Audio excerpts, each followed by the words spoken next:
My name is Jordan Farmer, and this is the Uncommon Conversations podcast, episode number 41. Today's guest is Conn. He's a returning guest, and we're going to get through a whole bunch of interesting topics and get ready for a ride, people. Here he is, so we should be jumping into it soon.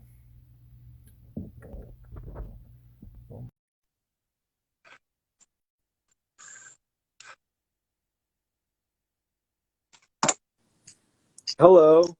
Hi, man. We're part of the way there. I don't see you yet. You don't see me? I don't see you yet. But you should be, you should pop up soon. Let's see here.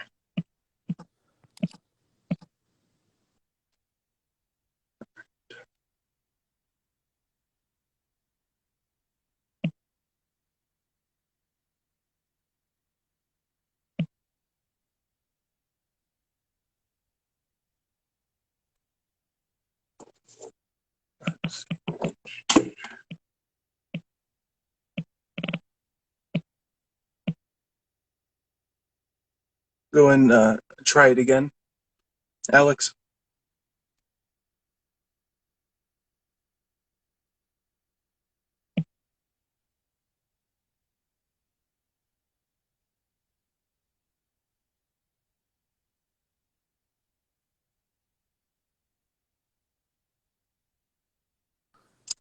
Hey, can you All right. hear me? Now I can hear you and see you. Okay, good. I was getting anxious about that one. Yeah, we had an issue for half a second there. Yeah. So, yeah, I think off the top, I think we have to, think about Julian Assange and, like, what he's, the shit. Did you hear about he had a stroke? No, I didn't. Yeah, No, I didn't. I knew a decision was happening right now, but obviously we have like 3 or 4 major news vectors happening right now. Yeah. Major news things, so it's hard to keep track. But please enlighten us. Yeah, his fiance just had a stroke. His fiance said he just had a stroke. I'm feeling really bad for the guy. The guy has done so many kind of great services to our country, and to the world, honestly. And the fact that he's getting extradited to the United States, and the United States government, if you just look at how they treated Chelsea Manning when she was in prison, you just know how harshly the United States government treats whistleblowers.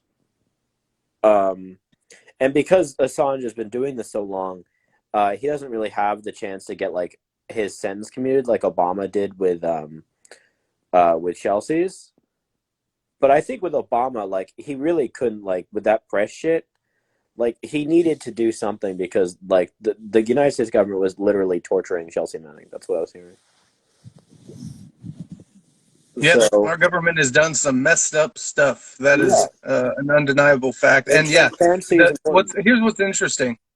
When the guy who was sort of, Trump wasn't, perfect, but when the guy they wanted to get out was in, they loved leakers. Leakers were happening like crazy left and right. Yeah. But when it's them and whistleblowers, you get the opposite reaction. They are cutthroat savages. It's law and order. They're endangering the blah, blah, blah. They go hard in the paint. Happened with Bush, too. They loved WikiLeaks back then. But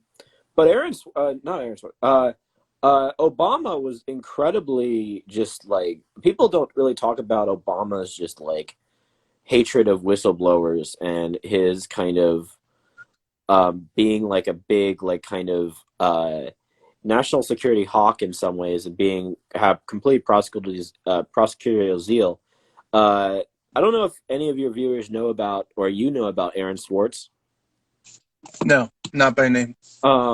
So Aaron Swartz was the co-founder of Reddit, and he broke into the MIT computers to hack JSTOR. He got hundreds of JSTOR databases, and he was kind of passionate. Like, one of the issues he was very passionate about was kind of putting the library and things that are hard to get, like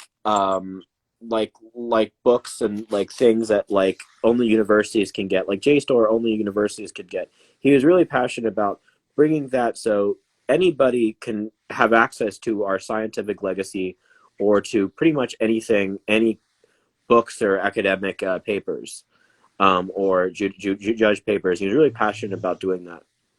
So there was no chance, and nobody in the world thought he was going to sell them.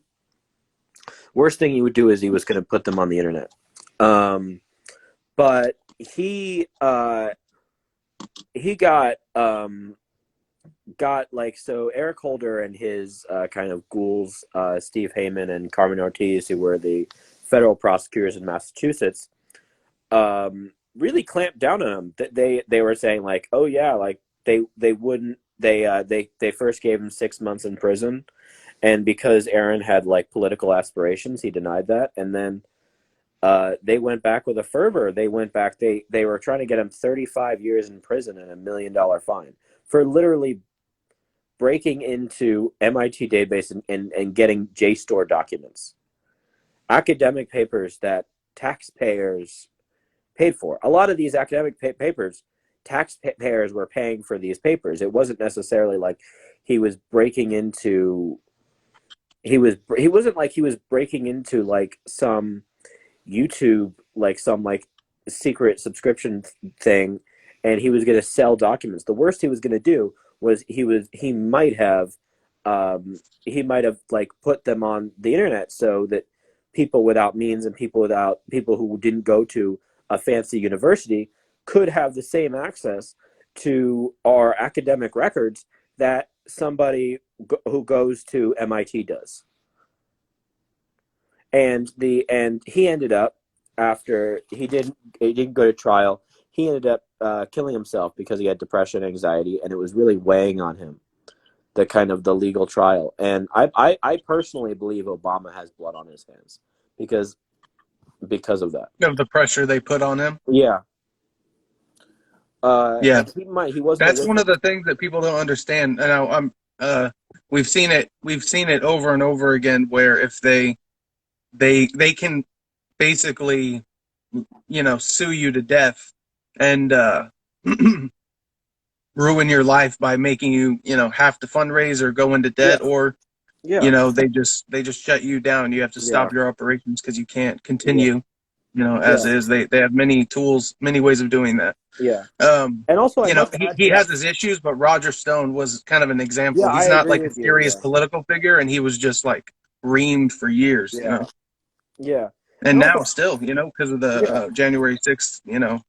And I will say that with January 6th, even like as a progressive, like I've kind of gone through this. I believe Trump should get back his Twitter account back. I'm a strong believer now, because it's like, Kyle Kalinske even said this best. It's like, the Taliban's on Twitter, but Trump's not. The Taliban, who is a murderous, who fucking murders people, has a fucking Twitter account, but our former president doesn't. And also, I remember, like, I'm kind of missing that Twitter account because I just miss how fucking funny that shit was. Like, Alex, keep your face in the line of the thing. Yeah. I love your ceiling, but I don't like looking at it. Okay.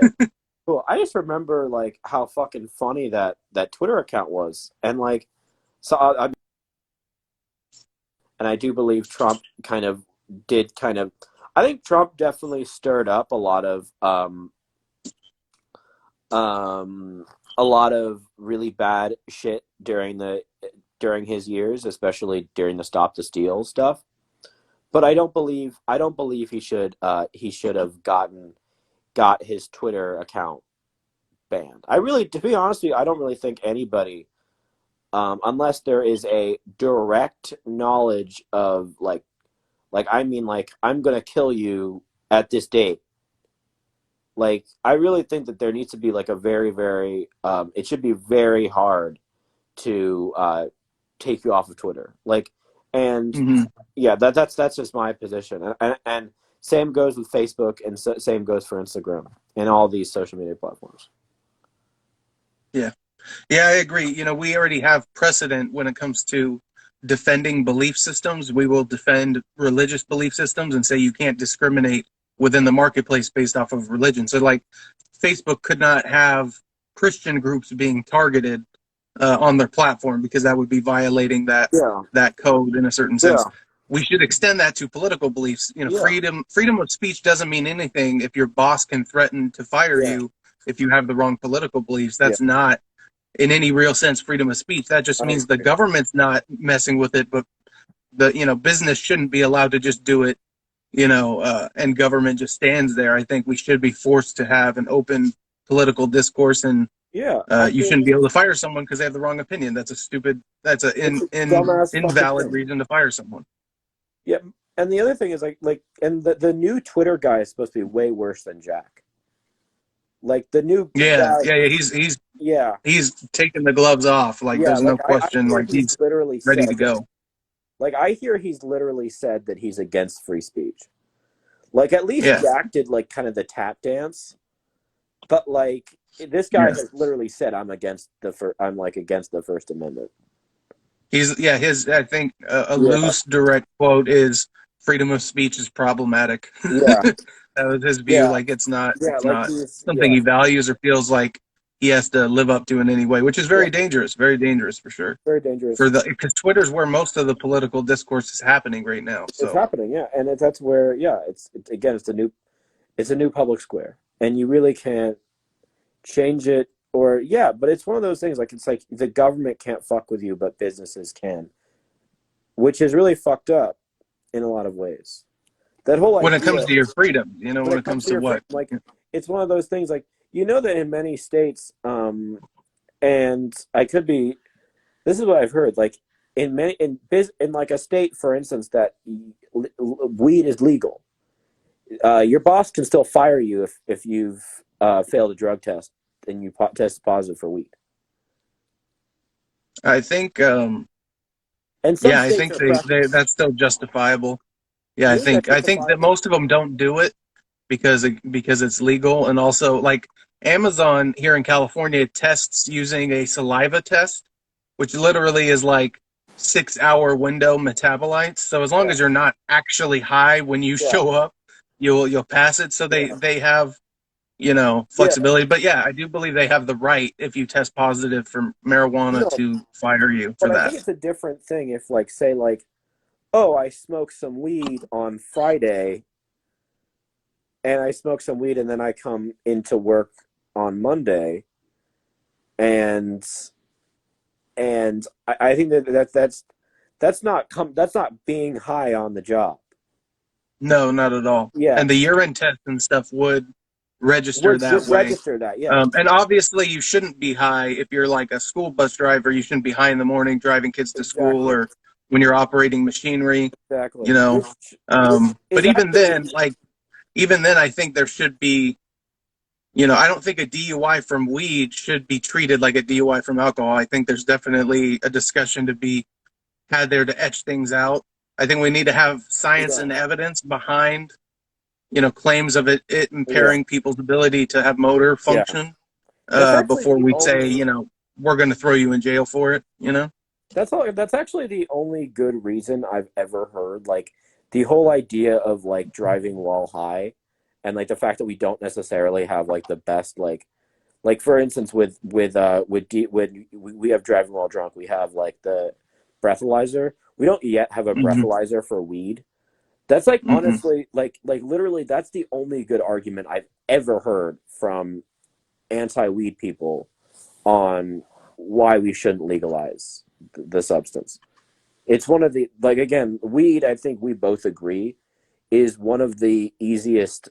That's like at this point it's getting like gay marriage, where there's very little reasons not to legalize weed.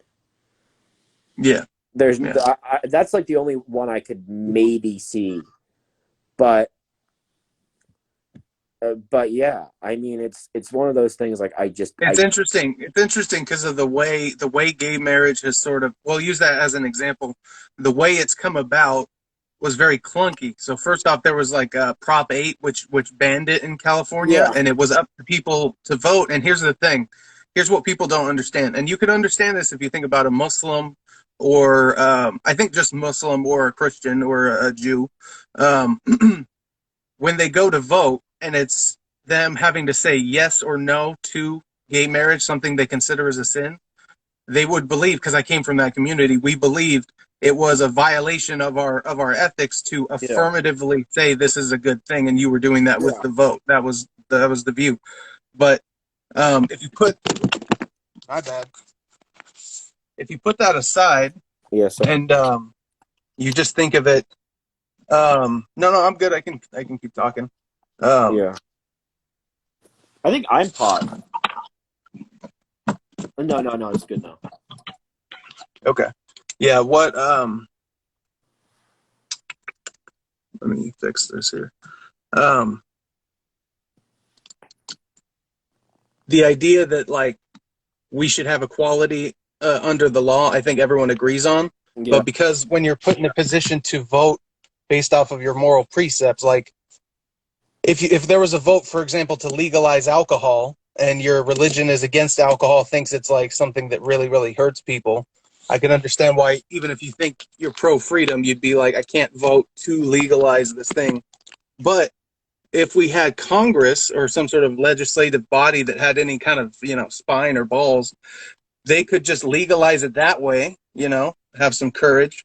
And then if people revolt, oh, well, but then you're there, you're good. And what's funny is because they didn't have that spine, the Supreme Court had to do it. The Supreme Court was ultimately who legalized across the land gay marriage, because obviously you can't have certain tax credits and rights and the ability, for example, to be a parent and have certain types of custody over children in adoption and things. You can't have that be allowed, offered to some people, but not to others for reasons that have nothing to do with, the relevant points. So, I have a worry that like is very kind of, because I would probably consider, so weed legalization is actually a very personal issue for me. Because of my epilepsy, I cannot drink, or I can't drink to the level of most people. But marijuana is fine. Like I've gone to my doctors and they've said, if you smoke marijuana, like that's the fine adult substance. So I don't. So if and does it actually positively assist your epilepsy? I mean, I don't know about that, but I'm just saying that like it's like no. All I'm saying is that like when I can't drink alcohol. I mean, I might make some exceptions when if I go to England or something, because I hear their beer is really good, but I can't. Alcohol is really bad for me, and I could potentially get a seizure. While with marijuana, I can't. Like that's not in the cards, really. Like I can't get a seizure from marijuana. I can't get any real negative effects from marijuana. So it's a healthier way to relax. A healthier way for everyone, really. It's healthier than alcohol in general, I think. Yeah, it's healthier. But specifically with me, because I really can't have alcohol. So to have like another adult substance that I can legally at 21 get is really, really important to me. And that's why I care so much about it. And I care, and I really, this is a worry of mine, and this is a very irrational worry. I have a worry just if we have a Republican president, I feel like people forget because we've had, this state's legalized it, this state's legalized it. It's still federally illegal. I don't think people really talk about that a lot. The president, at this point, the attorney general could literally just like strike down marijuana in a second. Like Sessions tried to, but he didn't really have the support of the Trump administration.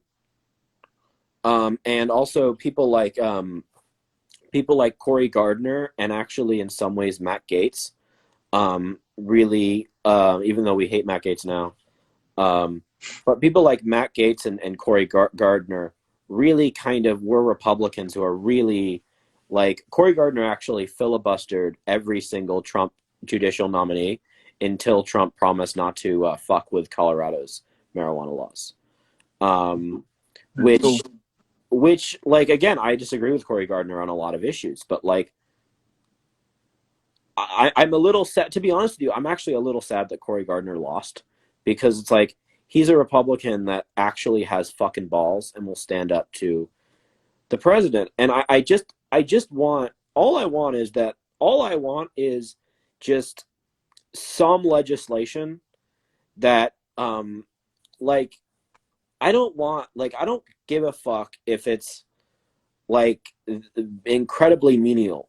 All I want from Congress and all I want from everybody is a piece of legislation that doesn't necessarily legalize weed, but a piece of legislation that just says it's off the table and the states can legalize it and the president doesn't have authority anymore to crack down.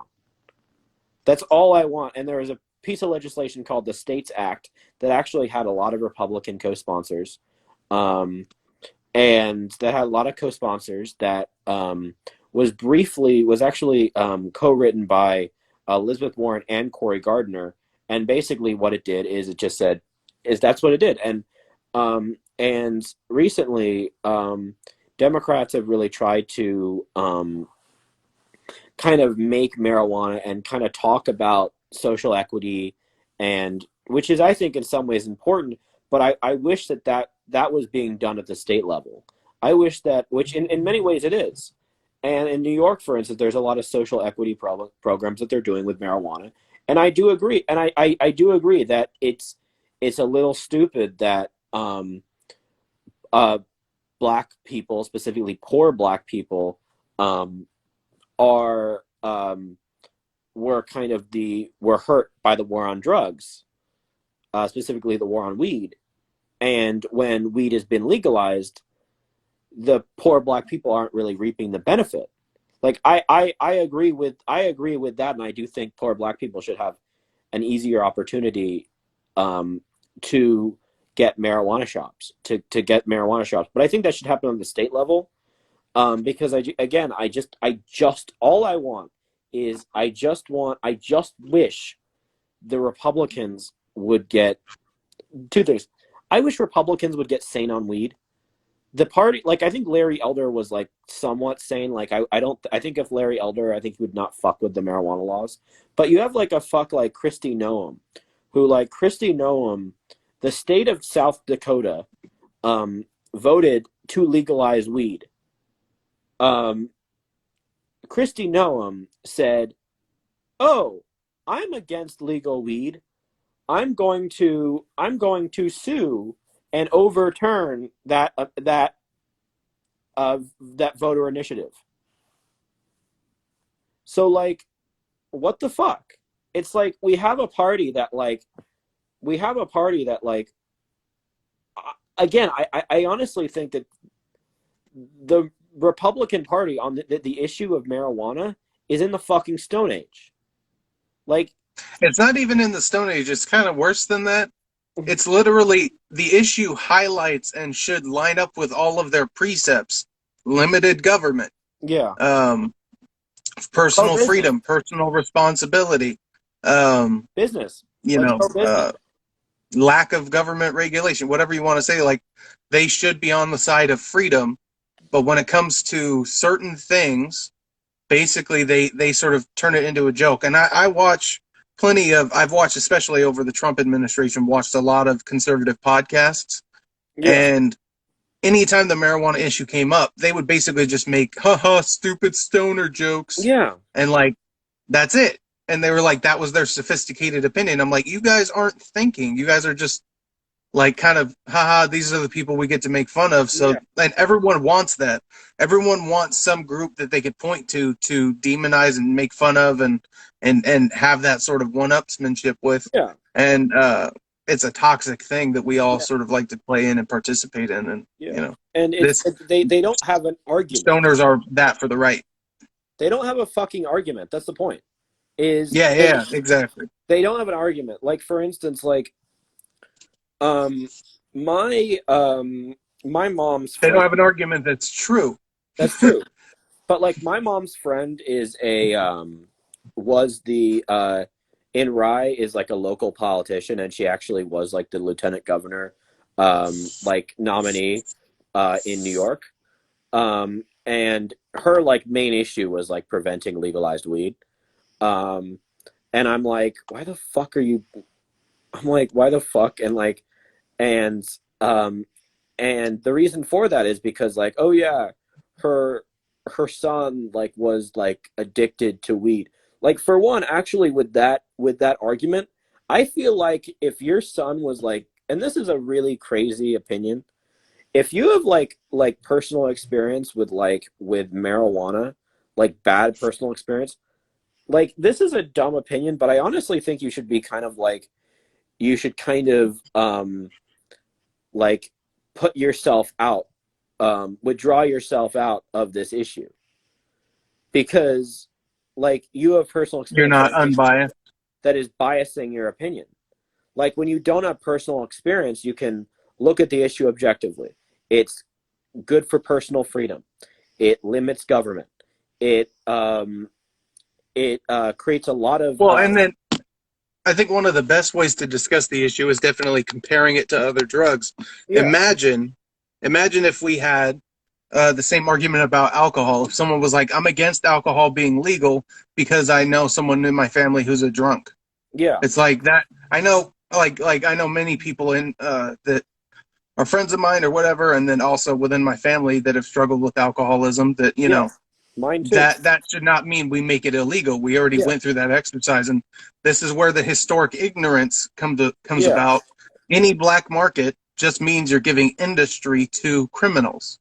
Yeah. Whether it's arms sales or drugs or prostitution or whatever. Yeah. Anything you make illegal, it's more dangerous, but it's also more profitable to sell. It's harder to get that supply relative to the demand. And so you only foster a really unhealthy version of whatever it is you're trying to get rid of. You're not ever going to get rid of it. Yeah. You know. And the Republican Party also does not realize the power they have on this issue. Like there's a lot of, like, for instance, there's a reason, because the Democrats that basically have a stranglehold on this issue. That's why the taxes are really high on marijuana. And the taxes are so high that there is kind of becoming a black market. If the Republicans were actually... There's a huge black market in California. It's the same size as the actual legal market. But like if the Republicans were like in any way had their like head out of their ass, they could realize, oh, we have power. We can help decide what the taxes are. We can help decide how this is implemented. We can help decide how we can make sure that that fucking 15-year-olds don't have access to weed. Like they have all this power, but they're so stupid in being like, oh, we're against legalized marijuana because we want to, because family values or some shit. It's like, it's so bullshit. It's so bullshit. Like, for instance, like New York, which weirdly might actually, I live in New York, and there's this guy that, like, some New York Republicans are very against legal weed. And I'm really hoping this New York Republican does not get power, because even though New York actually signed a piece of legislation, this is actually the worry that people are having with UnCommon as well, is since, like, even though, like, I think Northam like signed the marijuana piece of legislation, you still, like, in order to, like, kind of like start the process of actually legalizing it and like giving licenses, a Republican governor who's against legal weed can just delay it until it's basically non-existent. That's the worry that I have with this guy.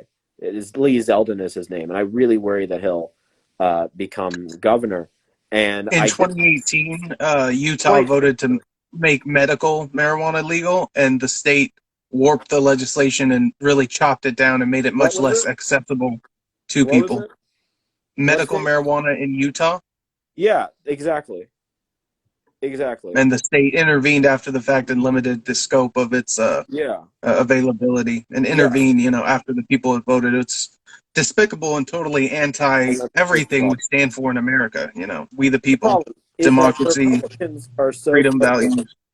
The Republicans are just so focused on the old white guy, and pretty much all most young Republicans, young, and I'm not talking young Republicans, people who are my age to your age, support legalized marijuana, because it's such obvious. an obvious thing for when you're a young person. It's oh, there's health risks. Whenever Tucker Carlson talks about legal weed, I'm like, I just want to tell you, I just want to come up and I just want to mention all of the problems that come with alcohol. All the cigarettes are legal.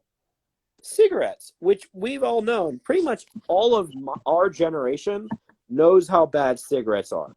We've had school presentations about how bad cigarettes are. You can literally go down to probably less than pretty much anybody can go less than 2 miles and find a store that sells cigarettes. It's not that hard to find a store that sells cigarettes. Yet no one, even the most the most anti-cigarette person that I've ever that I've ever heard is Bernie Sanders, who said there's almost a question on why cigarettes should be legal. That's the most anti-cigarette person I've ever heard, but I don't understand. It's in a world where I think it's the propaganda machine is mostly fueled. It's kind of interesting how everything comes back to Rockefeller and how he set up our news and our healthcare system. It comes back to the pharmaceutical applications of all natural medicine, including marijuana. It's not profitable. It's not patentable. Therefore, it's demonized and ostracized, and every tool that they can use at their disposal to demonize anything like that off of the profitable mainstream, they will. Yeah, and the other thing, there's that, and there's also Nixon was very clever in this, where he said blacks and hippies are never going to vote for me, so why not just lock them up because they all smoke weed and they all do LSD. So that's why he signed the Controlled Substances Act. It's so sad that we have these fucking drug laws. It's so I'm just the thing is with this, I just have such rage at the fact that that both parties, that these old people in Congress can't see, Matt Gaetz, for instance. Matt Gaetz is a deeply conservative person. He gets it.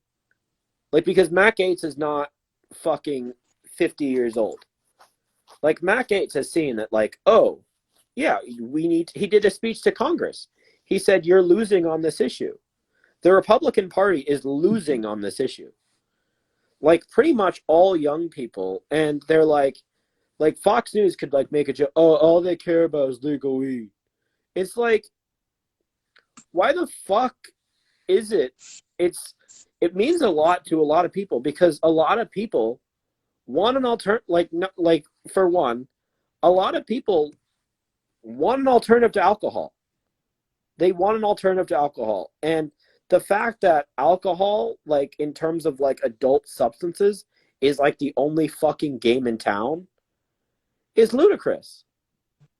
It's ludicrous that there's only one game in town.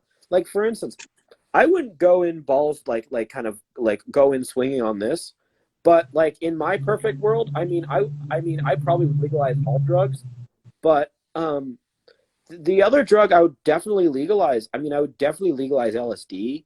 I would definitely legalize DMT. I would definitely legalize hallucinogenics, because I think that alcohol has this psilocybin mushrooms. Yeah, like alcohol has this monopoly on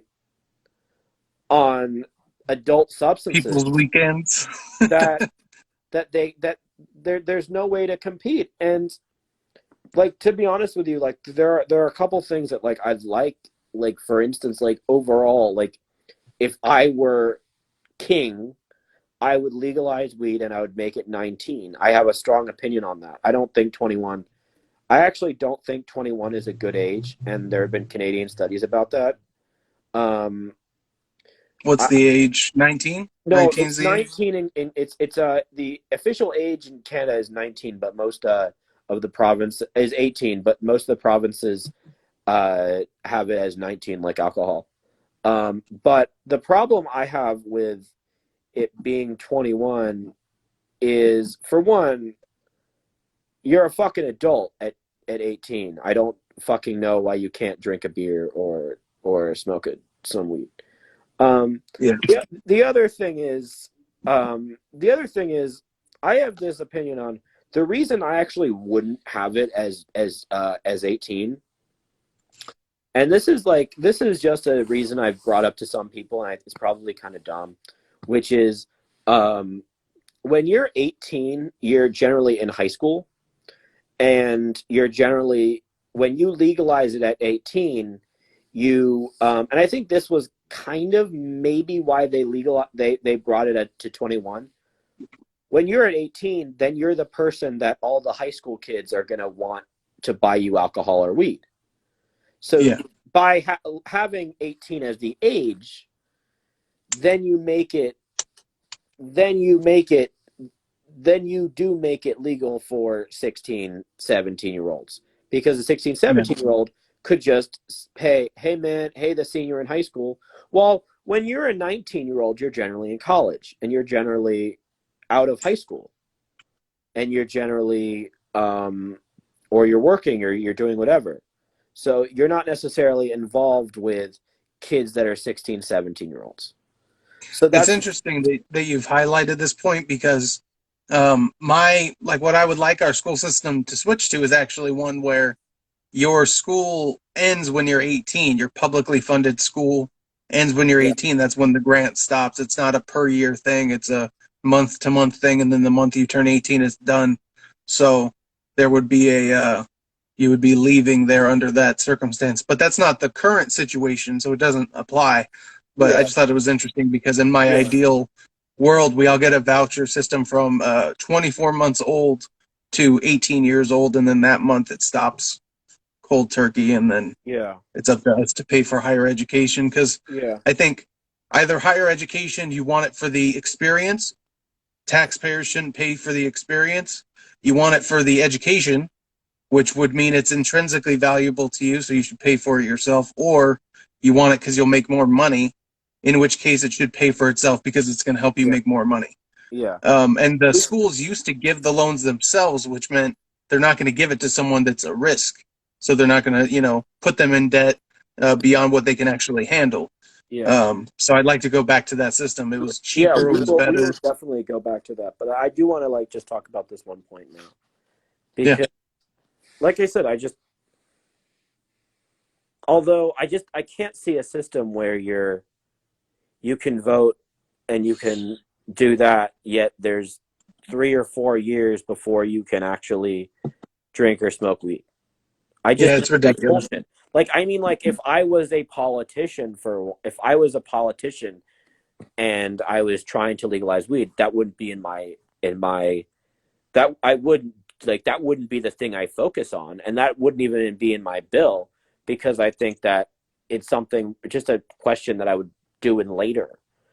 You're a guy who can keep a lot of facts and trivia at hand. I want to test you. Now I don't know if this is the only one, but I'm thinking of one. Which 2020 presidential Democratic primary candidate said that they would what is it? What is it when the president forgives you legally? Pardon. He would pardon every single nonviolent marijuana offender first day. I think it was Bernie Sanders. Andrew Yang. Oh, yeah, that makes sense. Yeah, Andrew Yang said that. Yeah. Yeah, Bernie supported like legalizing it, but I've never heard him say that he would no, because pardon what I them was all day thinking, one. yeah, Andrew Yang did say that. Yeah, it was between Bernie Sanders and Andrew Yang. I think what I was thinking of is Bernie Sanders said that he would legalize weed in the first 100 days. Yeah. But I yeah, do remember something to that effect for yeah, sure. but he said, but he would, and also, the president can do it via executive order. I don't want, like, I want a bill. I don't necessarily want an executive order because the problem with executive orders is they can be revoked. Yeah, they could just be undone. They can be undone. So I want like a complex piece of legislation. Like, I don't necessarily want. Is it okay? The audio's good and the video's good now. Okay, cool. Like, I want a piece of legislation. I don't want a executive order. I think I want a piece of legislation that cannot be revoked unless it's done by Congress. And any president, Ron DeSantis, Josh Hawley, like any of them, I want, like, they can't, like, of course, like, they can say, like, oh yeah, it's they can kind of get by with, like, cracking down on weed or revoking an executive order. But, like, if Josh Hawley or Tom Cotton, like, spends like taxpayer money and spends like their time like repealing like a marijuana bill, no one's gonna fucking buy that. Like, no one's gonna be like, oh yeah, let's repeal the marijuana bill. It's like, yeah, Josh Hawley fucking scares me. I fucking hate Josh Hawley. What if the Republicans came around on weed? What would be one of the other major limitations or points of hesitancy for you to support I would a never Republican? vote Republican because I disagree with Republicans. Like, on, I mean, Abortion? I will say that, like, pretty much, there are Republicans, like, I mean, this would probably, like, kill me in progressive circles, but I'm open to voting for Rand Paul. Mm-hmm. I mean, yeah, I would say I'm open to voting for Rand Paul. Well, there's one. Yeah, I mean, I would say I'm also open to voting for Rand Paul. I think, yeah, but like, but that's if, like, fucking Pete Buttigieg runs or some shit. Yeah, like, Pete Buttigieg, I fucking hate. Like, I despise Pete Buttigieg. Like, in a who's a strong Democrat candidate for 2024 that you're looking at? Because I don't see any. I don't know. Cory Booker's maybe a dark horse option. I mean, the only one, like, I mean, like, I can kind of see. I mean, the only person I think of that I really like, I mean, if Elizabeth Warren didn't, like, fuck herself up with the progressives, I could kind of see her running again. Mm-hmm. And I would be, like, a very strong Elizabeth Warren supporter. Okay. I would. If it was Elizabeth Warren versus Mitt Romney. Yeah, definitely. I would support Elizabeth Warren in a second. I'd be very happy to do it. Yeah. Mitt Romney would be terrible. I think pretty much. I literally think that young Republicans would vote for fucking Elizabeth Warren. Mitt Romney sucks. I would. I think Elizabeth Warren's at least more interesting in terms of, you know, the policies that she can innovate in. Yeah, I mean, the thing is, like, the candidates that are good, like, have made some really shitty political choices as of late. Like Yang, for instance. Like, Yang is somebody who I'd love to vote for. Like, I'd love Andrew Yang to be the president of the United States. I think he's done some really great work. I think if he actually became governor of Florida, I really like Andrew Gillum, even though he had that big scandal. I really like Andrew Gillum. Even though I know he's a third party guy, but I love Jesse Ventura. I love Jesse Ventura. But yeah, I mean, the idea of, like, he's a little old for me at this point, but I would have voted for Jesse Ventura in a previous election. No, he's not that old. Like, he's like, I think, like, he's like 70, I think. He's like 10 years younger than Bernie. Like I love Jesse Ventura. He looks older than he is. Okay. But yeah, I thought he was like in his late 70s already. No, he's not in his late 70s. He's like in his early 70s. Okay. But yeah, he's an interesting guy. I could do a 74-year-old Jesse Ventura. I could vote for that guy. Yeah. Yeah, Tulsi Gabbard. If she hadn't gone really right wing recently, I would vote for Tulsi in a second. In fact, I actually in 2020 I donated to Tulsi. Okay. I was a donor to Tulsi. In 2020 I was very split. I was too, actually.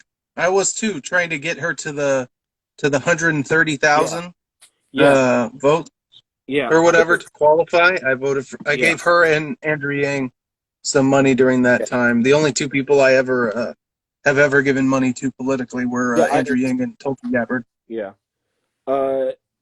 Tulsi, like again, like I was kind of in 2020. I was very split originally between Tulsi and Bernie, but I ended up supporting Bernie purely because I thought Tulsi had no chance.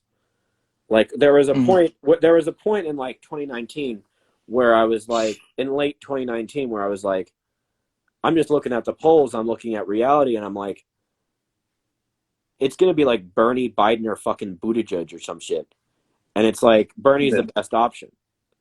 But I like Tulsi. I mean, I think Tulsi, and I'm talking about Tulsi when she's fucking been just right wing recently. But I'm talking about Tulsi like, I'm really talking about Tulsi like when she was like in her prime, like when she was running. Like Tulsi, for instance, was the only candidate talking about pardoning Edward Snowden. Tulsi was the only candidate talking about pardoning Julian Assange. Tulsi's foreign policy outside of drones, because their drone policy was actually pretty horrible, was the only candidate talking really real sense about foreign policy. And I did like some of her domestic policy as well.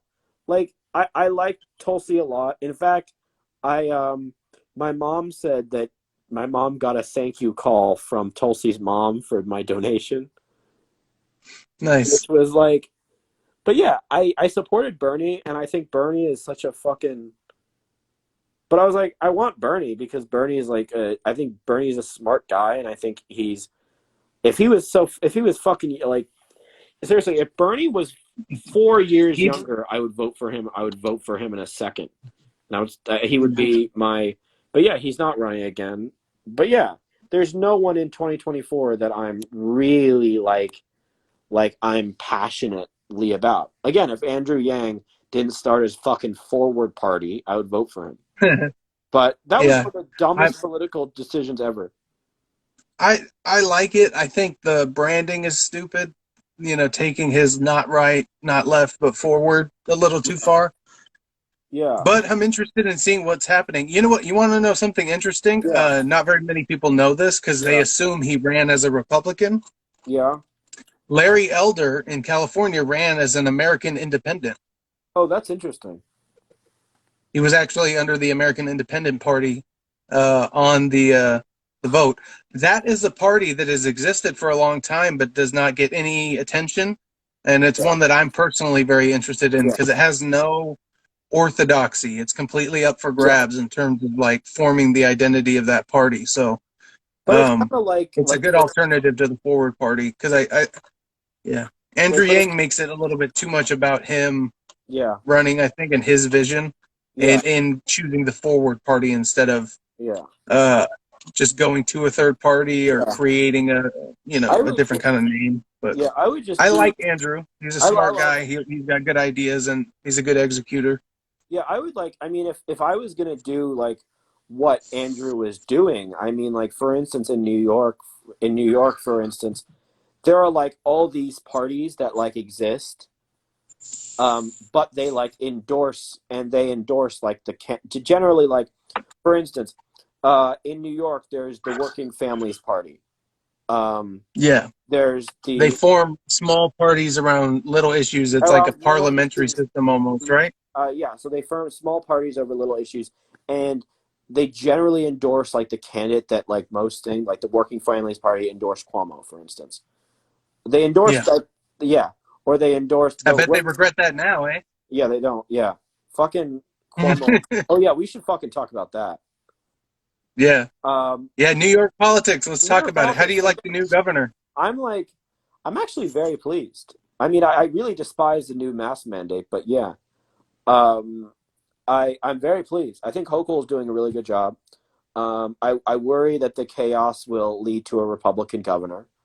But that'd be crazy.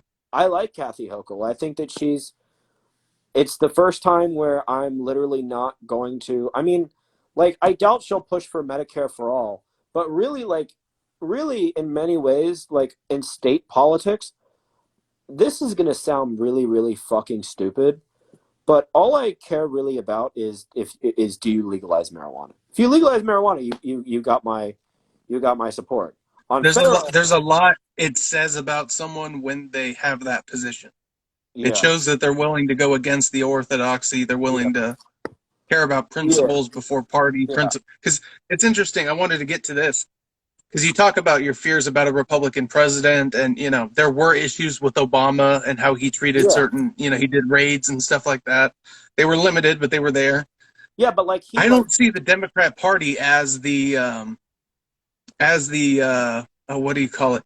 Like, it's not a safe haven at all away from those concerns. I think the Democrat Party is just as likely to come down with sanctions and things like that. I don't think Joe Biden because I think they're corrupt and corporatist and almost totally sold out. Now, there's been some things that have surprised me, but I don't think Kamala or Joe are going to crack down on weed. I really don't, because on the Democratic base would kill them, and even people like I would agree with that.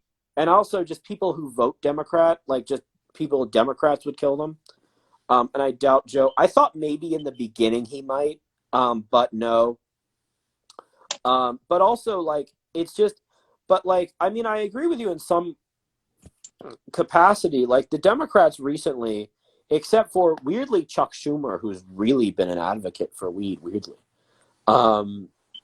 He looks like he's stoned all the time. Yeah, he does look like he's stoned all the time. You're right about that. He literally has that, like, the dark rings around your eyes and the, like, yellowish skin from decades of marijuana use. Yeah.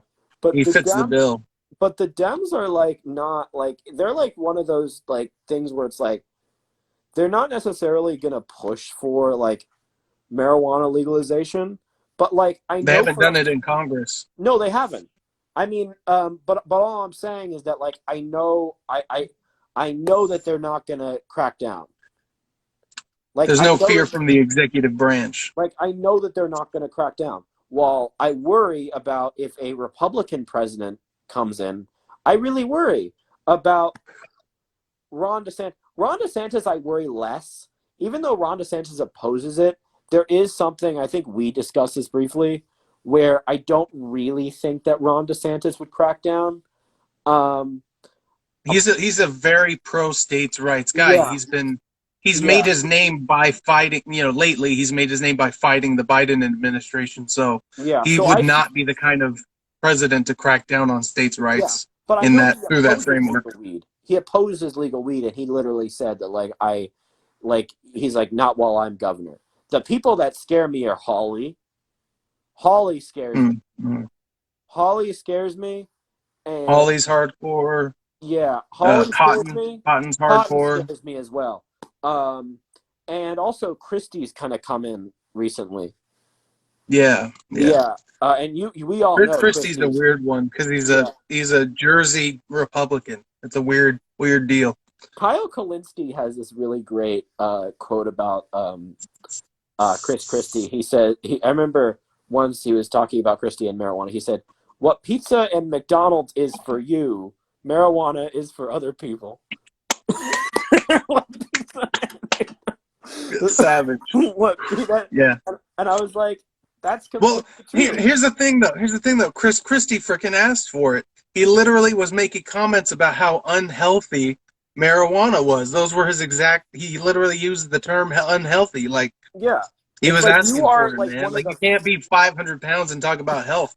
Dude, did you see Biden go to the Chicago union head There was a meeting where Biden went to the Chicago union head, and there was this guy who was one of the high-level executives in the union who went up and talked before him, and he was literally 400 pounds, plus talking about how grateful he is for Biden's push to, support public health and how important vaccine mandates are to public health. And it's just like, bro, you're the wrong messenger. Yeah, it's I know I should not be talking about health myself. Specifically, about marijuana. I generally think that if you are a fat person, I don't think you have any right to criticize somebody else's marijuana use. If you're literally there are people that are just fat because their bodies are different. But for instance, I'm someone that is chubby. But I don't. But it's I'm against marijuana. I'm for marijuana legalization, and I'm for people having their choice in health. I think that you should have a right to what you put into your body, what you want to put in your body, and I mean whether it's a McBurger or Sunny Haze or whatever it may be, or it's weed, and it's I just don't understand. I just my position on weed legalization is, and my position even on and this was also, I mean, I guess this probably would be my position on pretty much any social issue outside of abortion, because I really understand Republicans being against it, even though I'm very pro-choice. I just, and sorry if this is just only about weed legalization. This is just an issue I know the most about. Yeah. No worries. I just can't understand why Republicans are against it. I think that Ron DeSantis, who I'm pretty sure I don't bet money, but Ron DeSantis is probably gonna be the 2024 nominee, and he's probably gonna be our president. I hope he is. I worry he is not. So here's the thing: he was elected the governor in 2018. Yeah. So he could be governor till 2026, and then have a 2-year window, and then go in 2028 for the president. He might not want to cut his governor time, off early or at the 6-year mark.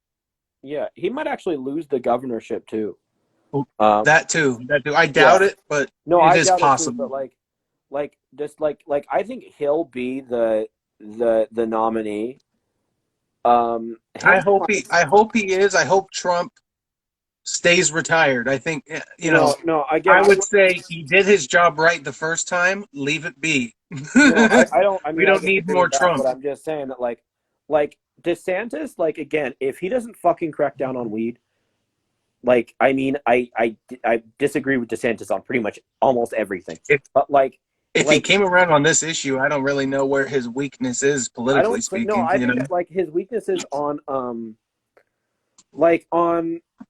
there was something he did that, and again, this is not on weed, but he had college students register their political beliefs.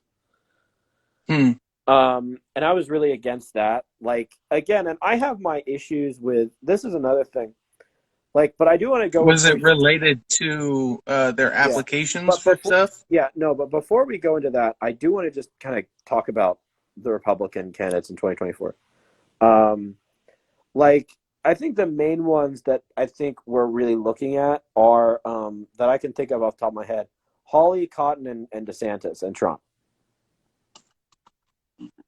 Yeah. And Noam. Again, Kristi Noem is fucking insane, and should be taken off. Should not be allowed in the White House. Hawley is really, really crazy, and Cotton is honestly probably the worst person in the Senate right now. I'll just say that. Because Tom Cotton combines really socially conservative, all the social conservatism I really don't like about Hawley, but all of the national security hawk things that I don't like about, like, all the national security stuff. That, like, he's like one of the biggest hawks. Like, that his first speech in the Senate when he was elected was literally criticizing Obama's very little cutting of the defense spending. And he was like, oh, this is like Obama's Neville Chamberlain. He literally, and I was like, so Cotton would be a terrible president. I only would join in criticizing Obama's cutting of the military spending because he also took us from 2 wars to 5, or I'm sorry, 2 wars to 7. 6 at a time, but 7 under his. So he massively increased our off the books and on the books, military budgets and spending, and so. But that's like a better criticism than just like. But he didn't say that. He was like, "Yeah, we're like underserved to like hurt the Nazis." Yeah, he's fine with the war part. Yeah, he's fine with the cool war part. with the war part. He's just like, you shouldn't be hurting these military companies' profit margins so much. Yeah. Like that's the truth behind what he's saying. He's a bot and paid for talking piece. And from a superficial level, doesn't Tom Cotton look like a 10-year-old boy but overgrown? He looks like a 10-year-old boy mixed with a meerkat. Yeah, I agree. And also that fucking like giraffe fucking like shit that he has. Like he's ready to. I remember talking to my mom. I was like, "Yeah, you don't worry, Tom Cotton's never going to be president." But like, I have fears that Tom. Yeah, Cotton, there's no chance. I have nightmares that Tom Cotton will be president. Like, same with, like, Holly. We're coming for your weed, Alex. We're coming for your weed. Yes, exactly. Holly would be insane. Like, Holly would be insane. Christie would be terrible. Christie, though, is going to get, like, -2 votes. What do you think? What is your opinion about Larry Elder, both, like, individually and then as a 2024 candidate? I don't think Larry Elder is going to run, but I think he's a smart guy, and I think that those allegations were total bullshit. I remember the stuff with his wife, with his ex-wife, where he was saying like because pushing the gun around and threatening her. And I was surprised that like Democrats really bought that, because like I'm just saying, if you've ever smoked pot in your life, you know that those allegations are bullshit. Because no one gets physical with anybody while high on pot. Yeah. I don't think Larry Elder smokes a lot, though. I think he drinks wine, actually. But the allegations where he was smoking pot and he was getting physical. Oh, I forgot that, actually. I forgot that part of it for some reason. That was the allegation. After they claimed he's the black face of white supremacy, I kind of gave up on fucking anyone. And I like Larry Elder. I've liked him since 2015. So it's really hard for anyone to like shape, because I know his opinions and I know he's such a informed and thoughtful guy. I felt, and again, I probably would have voted for Newsom if I was in California, but just for other reasons. But just as a pure campaign onlooker, by nonpartisan, I wish that Elder really kind of and I think a lot of people would, and I think he actually would have gotten more votes his way. I wish he more kind of showed his libertarian side. I agree. He was really pushing his talk about temporarily banning the Environmental Act to help with the building of housing and stuff. Yeah. That's such a push in the hard direction that he scared a lot of people with that kind of conversation and talk, definitely. But I don't feel sequel. I feel like he was planning on banning sequel. But for instance, I don't feel I think that he should have said I just felt like he hit his libertarian side. A lot of people just said, "Oh yeah, he's a typical tough on crime Republican." That the crime was a big thing he talked about. And I was like, if you just said you're a fucking libertarian, like if you talked about like how like, oh, like I supported the fact that California legalized weed, and that's the problem is that like, is that even if like a, like even if like a like even if like say like a even if a Republican, even if like I worry about it, it's like, and I think you kind of calmed a lot of my fears about Elder. Like my problems with Elder is like, I mean, I disagree with tax cuts. I'm in favor of some form of government healthcare. But yeah, I mean, I just think that, like, again, just from a campaign side, I think it was incredibly dumb that he didn't said I'm a libertarian. And he definitely adopted a Trumpian fight every chance you get approach. He did not take a tactful, show these people the common ground we have approach, which is a sort of what that libertarian messaging and signaling would have helped with for sure. And he didn't say he didn't talk about like he did on the Rubin report. He didn't say that he didn't remind us that he voted for gay marriage.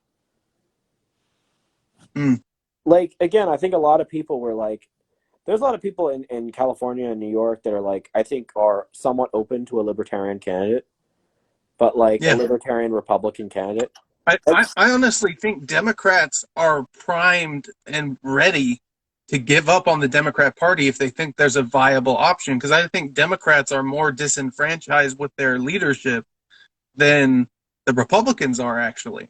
I think there was an issue with Republicans not being willing to fight, but I really feel like the Democrat Party, like, they know the voters and the voting base knows it has certain good values and they have certain goals they have in mind.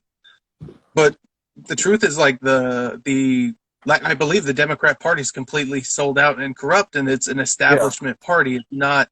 There's nothing else to it. So there's never going to be a Medicare for all. There might be a public option, if they ever get some freaking testicles amongst them. But it's like, I wish. And Biden has talked about supporting that, and they won't pull the trigger on it. I think it's crazy. Yeah, a lot of it is because of fucking cinema. And the problem, and like this goes to another discussion, which is like there's all the talk of like abolishing the filibuster, which I'm completely in favor of. And it's like, even if I think that abolishing the filibuster is just like a common sense idea that I don't know why a lot of people are against, because, like, say, even if you're like Kirsten Sinema, socially liberal, fiscally conservative, there's no way to get those socially liberal, fiscally conservative ideas through a Republican Senate without abolishing the filibuster. Like, I actually think that Kirsten Sinema would vote for a marijuana legalization package. Like, I think that the essential idea, it's in the spirit of limited government and decentralized governance a bit. It's basically to slow down the process, to say you have to have a greater, like, here's the way I think about it. Cause like, if I have my values a little bit different than the standard sort of pro-democracy person, but the standard pro-democracy person, this is the thinking. If 50% consensus in order to get something done is good, 60 or 67% consensus to get something done is more representative of the whole. Yeah, I get that, but all I'm saying is that in order to like get like some policies that we need done, you need to have. You're sort of talking on a pragmatic level, and on that level, I think that whoever is in power is making a mistake not getting rid of the filibuster first. Because whoever does that will have a window to execute on a bunch of stuff that the other side won't be able to, because after the filibuster has been disrupted, then it'll go back to sort of the next election, doing whatever. Yeah. It might be political suicide, it might make you lose the next election by a large margin, but if you get legislation through and people like it, it's not going to be reversed. Yeah. We're seeing that. We're seeing that, when you have previous low levels of illegal immigration, or what we'll just say atypical immigration, maybe is the best way to describe what comes over the border, because it's refugees and other stuff, not just like people trying to sneak over. I'm sorry, I lost where I was going with that. Yeah, but I also think the illegal immigration issue.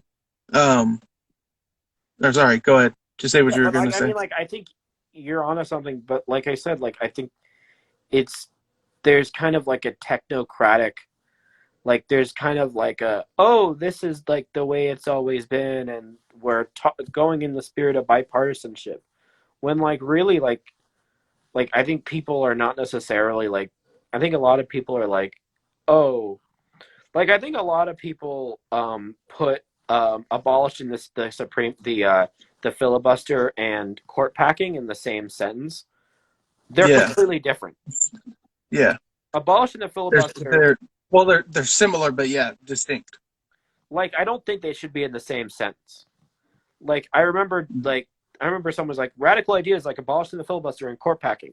They're very different. And I agree. There's a healthy gap between them. They shouldn't be treated as the same. Yeah. One is a progressive idea. One is an extremist idea. Yeah. And court packing, for a little bit, I was actually in favor of, but I'm not in favor of it anymore because, again, I think it's political suicide for the Democratic Party. And there's no end to it, because then the next people come in, then they add more, then you add more, and then we have a second Congress. Then we have a second Congress that's not really elected by the people. And, I mean, term limits, maybe I'm open to. Term limits is actually maybe a good idea, where it's 18-year term limit. I agree. That's an idea that I'm willing to work with, and I actually think is a good idea. But abolishing the filibuster, it's how the fuck are we going to get marijuana reform? To be honest with you, if Chuck Schumer got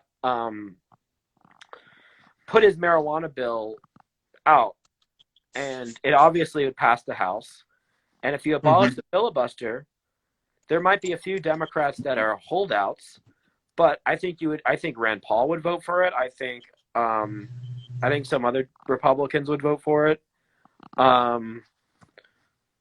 Yeah, I think there were some other Republicans would vote for it, and I really do think it would pass. And I want to see the day where it's not federally illegal anymore. I just want to see the day where maybe it's not legal in every state. Maybe it's not legal in every state. Maybe, hell, only 20 states, 23 states legalize it. But I want to see the day where we don't have to get anxious about incredibly anti-weed attorney general. I agree. And my point was with the immigration thing. The system that was working, under the Trump administration, it wasn't that it was working in the sense that it's the ideal system, but within our laws and our legal structure, it was minimizing the negative side effects of a weak border and a poor immigration system. There's a lot of human trafficking and drug cartel stuff and all that stuff that happens that was minimized under the Trump administration and has been maximized thus far this year. But Biden has started to reverse trend on many of those things because they're fundamentally unpopular and people can recognize it's not good. Yeah. And so I think there are those corrective measures. You can't just get in and do whatever you want. If the people push back, politicians that are savvy will have to listen. They don't have a choice. But you have to understand that the politicians are not fucking representing the people. That the politicians aren't representing the people. Medicare for all is popular. It has 60% approval. But we're not threatening anyone in office with not voting for them again unless they push it. There isn't you get this done or we're going to get someone in who will get it done. But that's the problem is that but that's deep. complacency on the voters' part. That's a deep issue. That is a deep complacency on the voters' fault. And I think it also is, I think it comes from this view of democracy and this view of democracy that I think we have, that I don't think a lot of other countries have, which is, I feel in America, there is a feeling among Americans where they feel like we work for the government. And I think in other countries, it feels like the government works for us. I agree. And I don't feel like there is that sense in America, and I wish there was. Like, in my view, I think this is what libertarians and this is what progressives agree on. Like, when you're the right-wingers cannot see government in a positive light. They cannot acknowledge that the government could potentially be used to do good things or accomplish good goals, because they sort of say, well, they're inherently incompetent. There is incompetent government and there is competent government. Yeah, whereas they just assume it's all incompetent. But Republican politicians love using government to push their moral values. There's so many times where the Republicans love big government. Like I said, I agree. They love pushing their values around the world in terms of meaningless fucking wars. They love pushing. They love the fact. The idea of using boots on the ground and bullets to fight for freedom is insane. Just purely insane. Republicans love the idea of, like, I didn't see any Republican politician outside of Matt Gaetz and Rand Paul support Edward Snowden.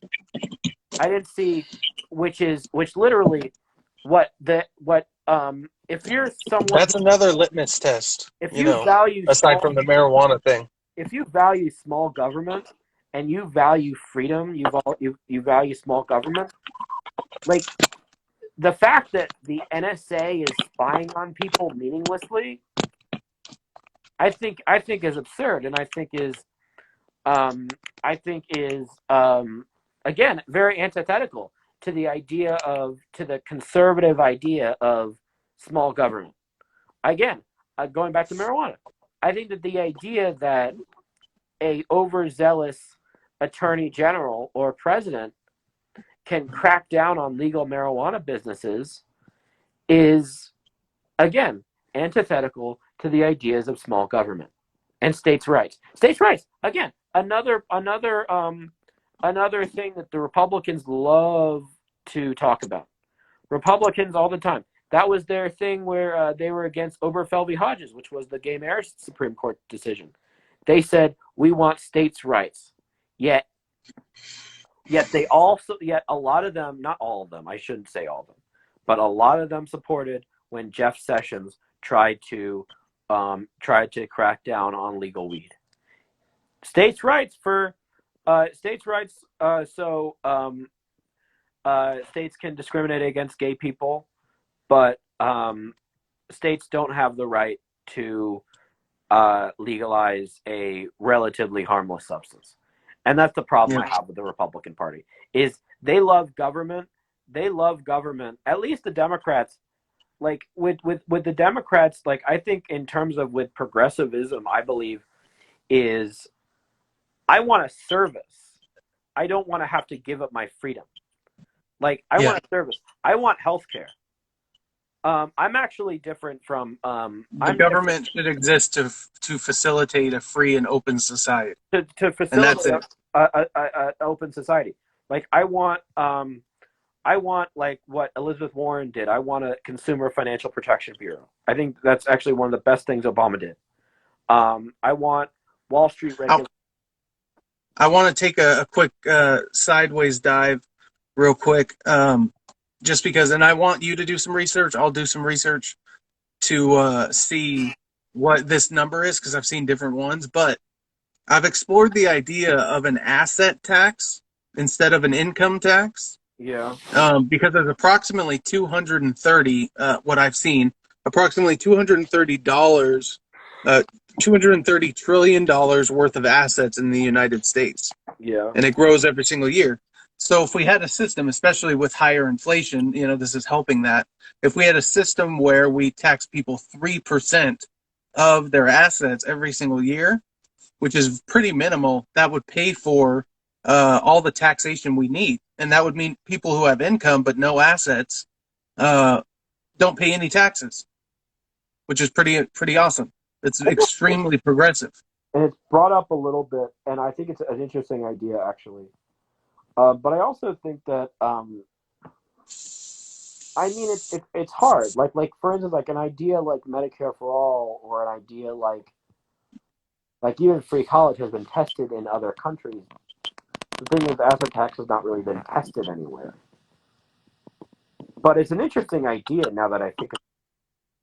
Like, it's a lot better, like, for instance, it's a lot better than, like, the libertarian idea, which is, like, sales tax. Like a national sales tax. That's a purely regressive tax. It literally burdens consumers and everyday folks and leaves the rich free of taxation almost entirely. Yeah, it's a terrible idea. Yeah, I mean, I'm very much open to it. I think that the idea of reforming taxes, my opinion is there's kind of a progressive view where it's like we need to tax the rich, and I want to tax the rich. It's just like I want to tax fucking Elon Musk. But my problem is it's like taxing, because there's a lot of progressives that are like, oh yeah, I want to tax Elon Musk, and that's the means to an end.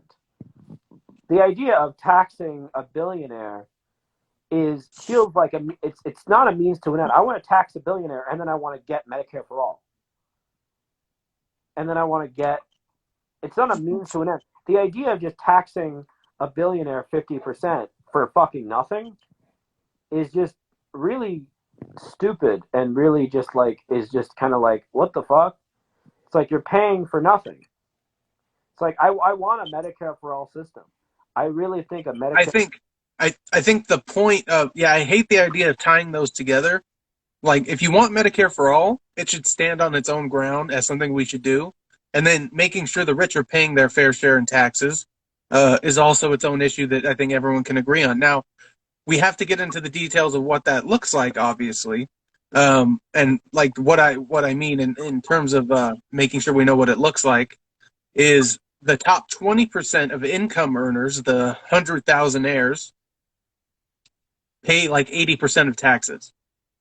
And the top 10%, the 200, what is the top 10%? I don't know what the top 10% is. Anyways, the top 10% of income earners pays about 40%, 45% of all the taxes. But the top 0.1%, the people that make their money like Elon Musk, mostly off of their stock values and stuff like that, those are the people that are paying very little in taxes. And those are exactly the kind of people that we would be taxing under an asset tax, because stocks, would be one such thing. Any financial, securities and assets, anything like that. There might be side effects. You can't just say we're going to do this and then everything will be hunky-dory. But I'd like to see it rolled out as a 0.1% asset tax every year, and then we just see what revenue it generates. And then we go from there and see if it's applicable and like doable. Because if you have, 3% inflation, which means all assets basically appreciate at 3%, just by definition of existing in that environment, then a 3% asset tax is literally paid for with inflation, funny enough. So, like, they wouldn't even really be paying a tax, which is kind of cool. But also, the most important thing is the consumer market, the purchasing power of Americans would become stupidly strong. Because right now, most of us are getting 10 to 15 to 20% of our paycheck taken every single week or every 2 weeks. If we had all that money to spend on ourselves, invest in ourselves all year round, it's a totally different society you're looking at that level. So I'm really excited about this asset tax, and I think it's the thing. I think it's the big solution. I'm very pumped. Just on taxes, one thing that I do think is interesting, actually, I was watching the Michael Moore movie Where to Invade Next, which is actually a really good That sounds like some. Yeah, that sounds right. Sounds like a Michael Moore thing. No, it's not like a movie about war or anything. So basically, what Michael Moore does in the movie is he goes to different countries and he tries to like find the best things in there to take to America. So like Portugal, it's decriminalizing all drugs. In France, it's like it's both like healthy eating in schools and like also this other thing I'm going to talk about. And in Italy, it's like long vacations, paid. Yeah. With France, one of the interesting things that they had, one of the interesting ideas that was brought up was, so on people's paychecks when they have the taxes, it literally shows everything that the French government is doing with their taxes. Nice. Which I think is a great idea that should be implemented like now. Yeah. Like it's like because it's like we need to. There's not really like a the military budget is about 17% of the federal spending if you include Social Security and everything. Oh. So if you had a tax and you saw 17% military, that would help to motivate you to be like, hey, we know it's a lot. Yeah, but like and it makes you feel a part of it. You're contributing to the thing. It's interesting. That's an idea that should be like implemented immediately. That movie has like a lot of good ideas. Like again, I think that prison reform is really important. I think that again, I don't think I have a passionate view. I literally don't think anybody should go to jail for the selling or consuming of drugs. I'm passionate about that.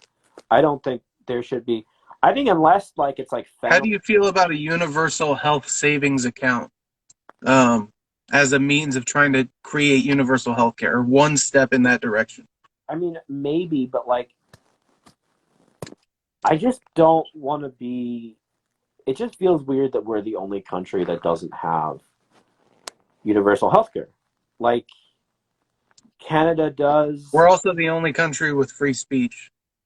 I know where you're coming from, but the sort of peer pressure argument, I think, is a peer pressure argument. In some ways, but I don't like it. Like it's like Canada's, like you look at like these other places. Like I've literally been to, Let me take a step back. Because I want to sort of show you how to hack the system here. Now, put your views on abortion aside, because you obviously can sympathize with right-wingers on this. If you explain that you believe that life and human life is so valuable that if someone doesn't have the money to be able to get access to something that will prolong their life, aka healthcare, it's still valuable. We need to make sure that that's available and paid for people, however we do that.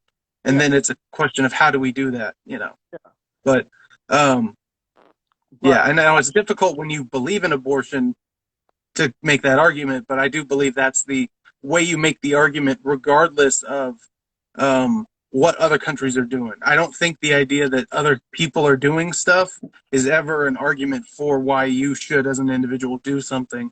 But I'm a radical individualist. I've always been. Like that's my place, My only clique in school was literally the people that were all sort of doing their own little thing, and we just happened to hang out. Like I've been this way. So this is definitely my own preferences coming out, but it's the real deal. And yeah, I opened up the comments section, for anyone that has questions, or comments, feel free to make them. But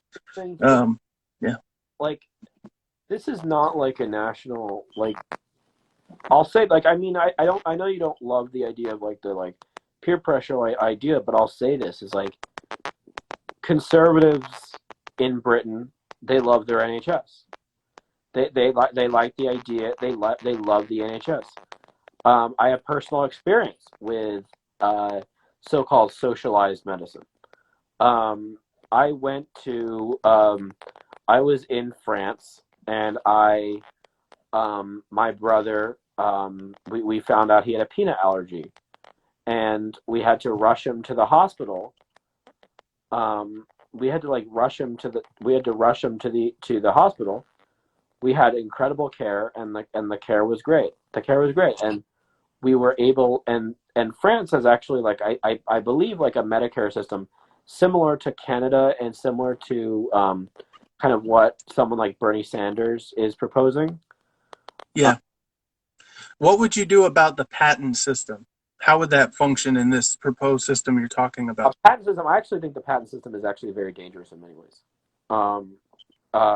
In general, or in its current incarnation? I think in some ways. I mean, I haven't researched. By far, in some ways, inherently. I haven't researched this in many ways, but I know there's a lot of bad shit with the patent system, where a lot of people can't get treatment. Can't get, like, you look at like developing countries, can't get the fucking vaccine. Yeah, I agree. Like, they can't get the vaccine, and whether or not you believe in vaccine. Well, I can sort of illuminate in this arena a little bit, because I know a little bit about it. So the way our I'll start with drugs, then I'll talk about COVID. But the drugs patent system in this country makes it so that you have the exclusive right to produce something for 20 years, and then it becomes a generic once it goes through the approval process, and the government is in charge of approving generics. So that's something that Trump did that was cool, that he set records for the number of generics created per year, and had the first decrease on net in drug prices in about 50 years. But anyways, that's a side note.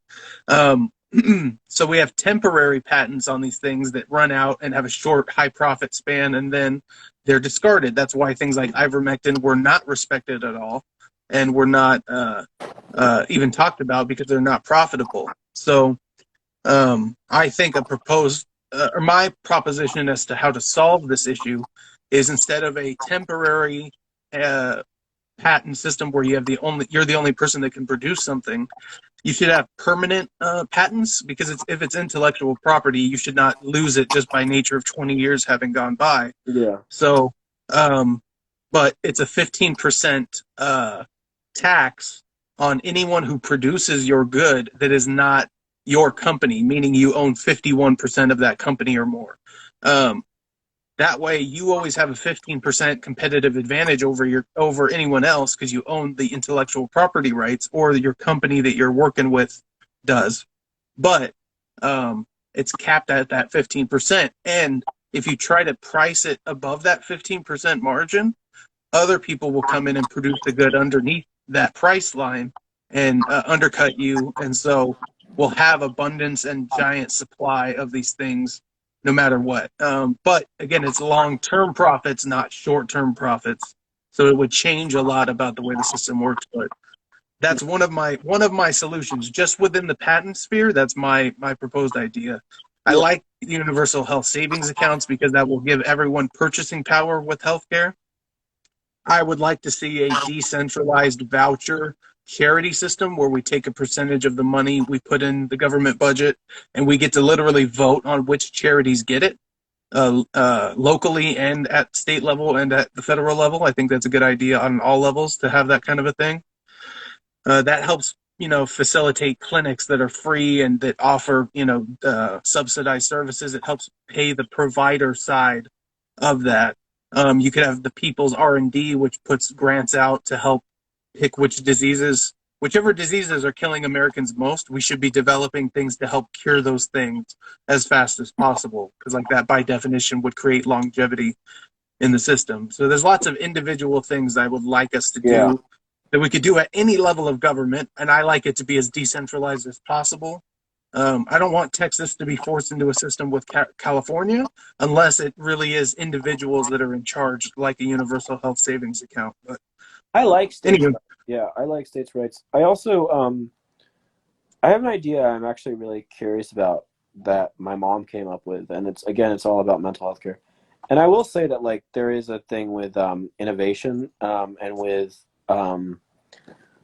my problem that I have is the only problem I can see with Medicare for all and single payer is there's a lot of doctors that kind of come to being a doctor because they want to be incredibly wealthy.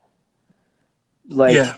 like, they want to be the sports surgeon. They want to like make a lot of money. They want to have a BMW.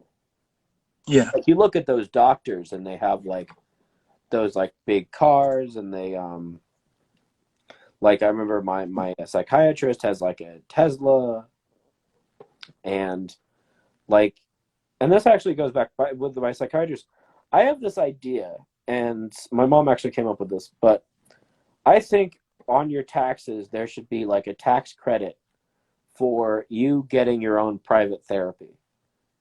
If you like have therapy, if you like, you or your kid needs therapy, like needs mental health therapy, Yeah. I think that there should be like some form of tax credit or something like that to kind of support You, that. I don't. The issue with tax credits is you have to have the money to spend it in the first place. So I'd rather just do or like a voucher. something tax write off or something like that. Yeah. Where Well, you like, could just do a voucher system where you, or a for voucher example, system or pay, something like that. if you pay $60 a week towards counseling, and you're willing to pay for that at that rate, and then a certain amount of providers will be willing to accept it. And that particular, because I know a little bit about that industry, that particular price range would give you someone with like a master's degree, but not a lot of experience in psychology and psychiatry or whatever. But yeah, and that $200 a month, that's $2,400 a year. That's about half of what California spends per citizen right now, in their general fund. And but you look at like mental health care is the kind of thing that is curing in a certain sense. Like, it will eventually, you'll be able to just move on or take less of it, So I'd love to have that integrated into whatever healthcare system we have. As someone with depression, and as someone who has, like, again, as somebody who has attempted suicide, so I'm somebody that, like, we're very grateful you're here. Thank you. As somebody who has attempted suicide, as someone who's depression, school psychologists are great, and they do a lot of really good work, but they always like defend the institution, and they always they're not always the best, and a lot of kids, like, again, if you're like a mom and you're like you're struggling, like you're having your private school, because a lot of times, like with kids with mental health, they also have learning disabilities, so they need to be in a private school, which I actually, even though I'm very left wing, I'm like 100% in favor of school vouchers for schools. I'm very happy to hear that, obviously. I'm very in favor of school vouchers, especially because I'm somebody that went to private schools, and sometimes they helped me. One school really helped me, even though I didn't love it, but I'm very much in favor of school vouchers, and I think that they're really important.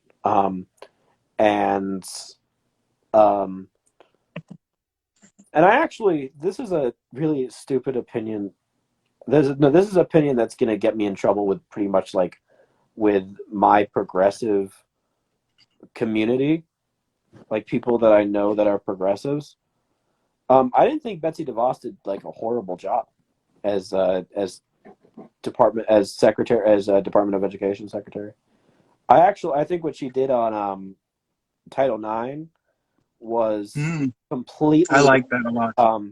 Was completely misrepresented by the media, and what she did on like school vouchers, like kind of school vouchers. I mean, I'm not in favor of actually giving school vouchers to religious schools, just because I'm a big believer in separation of church and state.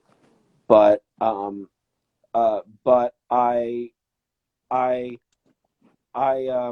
very much in favor. I actually thought she did like, people always say she was like one of the worst people in the Trump administration. I actually would label her probably the best in the Trump administration. Again, if you're saying Betsy DeVos was the worst, like, fucking. I would actually agree with that, only because the downside, aside from Mike Pompeo, No, Pompeo. I would say, aside from the downside, because the downside of Bill Barr, I think, was greater than the downside of Betsy DeVos. And speaking of the downside of Betsy DeVos, to your point, the only thing I've ever heard that people ever said that was negative about her was she helped make it easier for private universities to be a thing. And people believe that private universities are, in many instances, scams, and they are. But that's not a reason to demonize the whole institution just because some scams happen. You know? There's a difference between private universities and for-profit universities. Like, and I heard it wasn't like private. What I was hearing, and I could be just hearing wrong shit or remembering wrong. I think it's a semantic difference. I thought it was more private schools, like private, like K through 12, that she was promoting. No, I think like there's definitely certain things that were like online schools, like Khan Academy and things that we've now seen majorly adopted. Because of the pandemic that she definitely was in favor of. But that's something that many people were choosing to do for their kids anyways. It's not this like. It's not. No, I think it was like DeVry University and those kinds of schools that like people had criticisms about. But all the criticisms were shallow. They were basically like, no person who is a billionaire can ever understand what's going on with the education system. Ergo, she's corrupt and terrible, blah, blah, blah. But in reality, she actually did a lot of good things, like the Title IX stuff you're referring to, making sure that basically due process was required in instances of sexual harassment, because obviously if you always go with the woman and immediately get rid of the guy, even if it turns out she was lying and admits to it, which happened at Occidental College, that's not okay. You know, that's a violation of our basic rights. And if you take federal money, you should definitely honor our basic rights, and even in principle. So due process obviously matters, because you shouldn't be kicked out of school for no good reason. That's not okay. No. And when you say believe all women, like again, this is one of the other positions I'm kind of right wing on. It's like, you're really, you're literally. It's like, have you met some women? You're literally. You know they lie, right? If you're literally saying like, and again, I've said this on the podcast last time. I've been falsely accused of sexual assault. My thing is, like, if you give women those parameters where you cannot doubt them, they're gonna fucking lie. That's just basic human psychology. Like, that's basic human psychology, is that if you're like, okay, it gives women power if you automatically and always assume they're telling the truth in these situations. And when women have, or anyone has power, they will sometimes abuse it. And that means we can't have that rule, because people will abuse that power. And you're going to abuse that power. It's complete power that is given to the woman. And again, you're just expecting these women to be like, oh, I'm not going to do it. It's like, I remember when fucking Chris Hayes literally got mad about like, I think Arkansas making false rape a crime. And I was like, motherfucker. It's a false rape. It's like, oh shit. Like, I want to make a quick side note, because there's the issue of like, some women don't want to come forward because it's going to be emotionally difficult and very stressful to try to come forward early when we're dealing with like 30 years later situations like Brett Kavanaugh. But to that end, and this is not even criticizing that point, I do believe it's very emotionally difficult to try to do this. But if you were raped, letting your rapist go on makes you complicit to some degree in letting it continue. You are choosing to not fight on behalf of those future victims. That's the reality of dealing with any rapist. You know, you're not going to be the only one in all likelihood. So I call on anyone in that position to be brave and to fight. Yeah. That's what happened with the Catholic Church. Exactly. If you've ever seen Spotlight, like, it's like the victims just didn't come forward because it was it was too hard. The institution would come down on them. Because the institution would come down on them. And we found out in like 2002 that the Catholic Church at that time was just like this reigning church of pedophilia. And everybody. Do you remember the church that like protested veterans' funerals and stuff? That's for a Baptist church. Yes. There was a girl there who was raped by an older guy in that church who became pregnant. And when the church dealt with it, the pastor said he was unfaithful to his wife, and that she had sex before marriage. That was the way he framed their sort of sins and brought them before, unrelated, but brought them before. Anyways, it's sick. Any institution of power. Yeah, same thing with schools, with elementary schools, with universities, with everything. All these institutions of power. Creepy dudes will use their power to try to get laid. And like sometimes they'll push boundaries and go way beyond what is appropriate, flexing your wealth or showing you have a fat watch or just saying, whatever, or in legal prostitution cases, just paying for it. Like that's all fine. But when it goes to that, other place, we got to freaking fight it. Like I'm not part of the He-Man Women Haters Club, and I don't like, for instance, something like I'm in favor of due process. I think what Betsy DeVos did was great. But again, I think that's something like what like BYU, for instance, does. And BYU, for instance, has this thing where women have been raped at BYU, and they have been punished because they had sex before marriage. Like, that's wrong. So, like, it's not necessarily what I think a lot of people need to know. It's not necessarily like we're against rape. I'm against rape victims, and I'm not. I'm completely not. In fact, I'll go on a limb and I'll fight for them. But it's like we have to have some form of due process, or you give the woman, like, you give women as you give like females as a gender, you give them so much power that if they don't like a guy, it's like that. Have you seen Top 5, the movie Chris Rock? No, I haven't.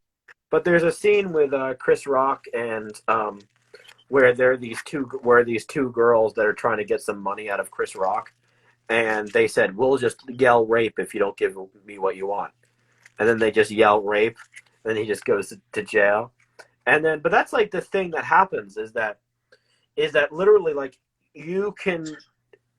Like it does. The due process matters both. The due process matters both ways because, yes, a false accusation, but also to make sure a woman is heard. Due process is also ensuring that you get your day in court. Yeah. If you choose to file charges, that they will be, respected in that sense. That is the other side of due process that people should remember.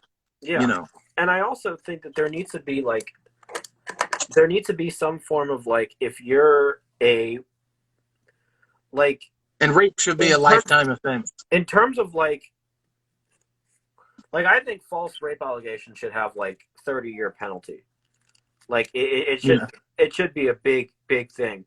And the other thing is the court of public opinion needs to be innocent till proven guilty. Like I agree. I look at like one of my favorite books and my favorite movies, Gone Girl, and like you look at that. Like that movie is really about, and that book's really about, like kind of just how the media can just assume you're guilty, and it needs to be that. I'm just imagining like luckily in my instance, the girl was kind of like pretty much everybody kind of looked at it and thought she was lying, but like you look at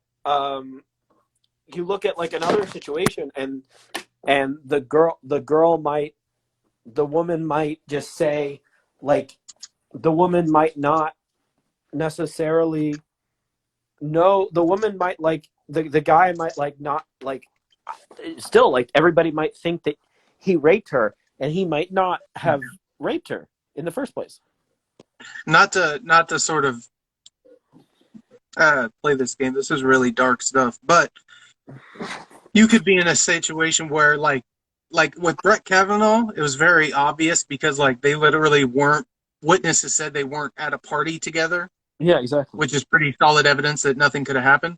But if there was a party where a guy was a witness and he saw Brett coming out with another guy and Christy, and she was all shooken up, and they were like, let's go, let's get away, freaking out, then it's like totally believable. But when it's like, no, we actually don't think they were ever at a party together.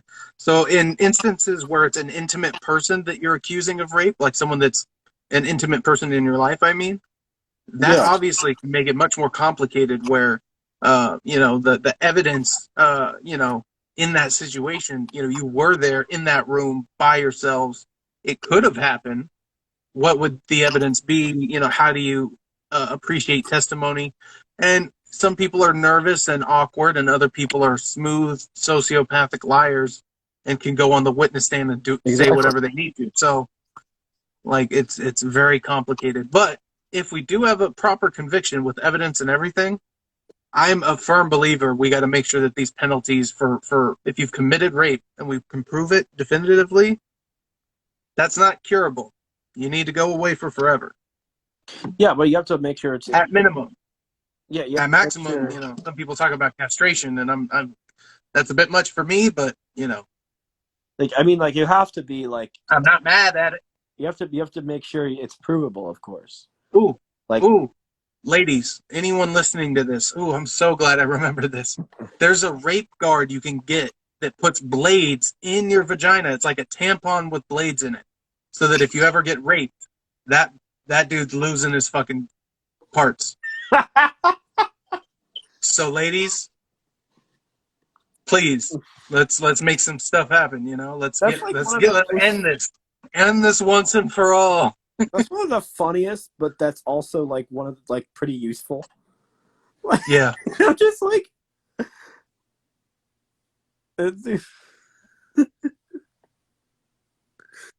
that reminds me of like this is just a dumb thing, and where like Dave Chappelle was like, yeah, like I mean like it's like this hot girl, like it's like if I say like I'm fucking, he was like, say if I'm fucking this hot girl, and I find a mousetrap in her pussy, I still fuck her, but I'll be a little more careful the next time. I was like that. I like that too. That's funny. Yeah, I like it. Man, that was like early 2000s Chris Rock, right? No, that was like later. That was like I think that like that's like later stuff. That's later. That was 2014. That's like Netflix special. I don't remember exactly which special, but like that was on. Okay. So yeah, that's in the last like 5 years. That's dope. Yeah, I didn't know that. I don't follow Chris Rock too much. I liked him Dave a lot Chappelle. in The Longest Yard, but Chappelle, not Chris Rock. Oh, Chappelle. I have been following his stuff. For some reason, I couldn't remember. Chris Rock I love Chris Rock too. Chris Rock actually has I have a learning disability, and it's the same learning disability as Chris Rock. Oh, okay. It's called NVLD, and basically what it is so just in layman's terms, so I'm very good verbally, I think, as anyone watching can understand. Yeah, you're articulate, you're high functioning verbally. But sometimes like I don't. No, probably a lot of the times I don't get nonverbal cues. And I don't get nonverbal cues. I'm getting better. Like I'm really getting better, and I worked really hard when I was a kid to get nonverbal cues. Like my room is like, and also like I have terrible visual spatial skills. Like my visual spatial, like I actually have a 50-point spread in my IQ. Like I have I think it's like a 80 like visually, and I have like 120 like verbally. Okay. Yeah. That's pretty good. And like my room is like a fucking mess, and it's on the autism spectrum, but it's not autism. But like it's like Asperger's a little bit. No, Asperger's are the difference between us and Asperger's is Asperger people are very they're very mathy, And they're very. I mean, it's similar to Asperger's, but it's not like. Yeah, it's similar to Asperger's, but it's not. It's not Asperger's. Asperger's is like the spatial reasoning is but strong and the verbal is weak. Asperger people are like the computer nerds that have hard time. Yeah. That's usually what an Asperger person is like. I'm somebody who has NVLD, and I'm very articulate, and it's actually a shitty name, but it's a really hard disease to grow up with.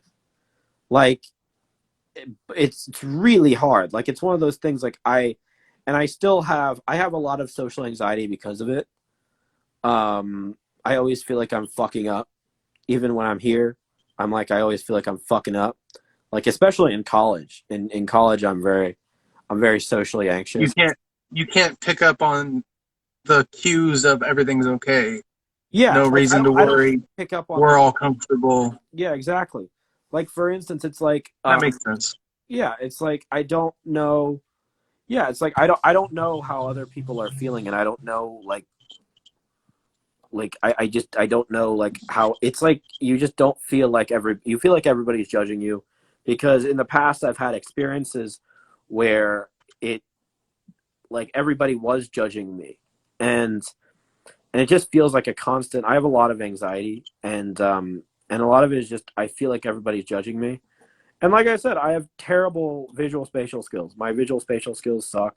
I can't drive, and I probably won't be able to drive. And also like my room's not the best looking, and it's interesting. I share some of the same tendencies towards insecurity that I think you're sort of talking about right now, and I think. Because obviously you can recognize that that's unknown, right? Exactly how other people are perceiving you or feeling about you. It's not something you're tuned into perfectly. No one is. Yeah. And so I've sort of been gifted with many wise people in my life. And one of the pieces of advice I got was of that range of potential, you're best off assuming the positive end of the spectrum rather than the negative. Because in truth, most people, humans are social species. People like talking with people. People like hanging out with people. I like, obviously, having these intellectual, stimulating conversations with you. I'm enjoying this. Like, it's so I've sort of tried to adopt that myself.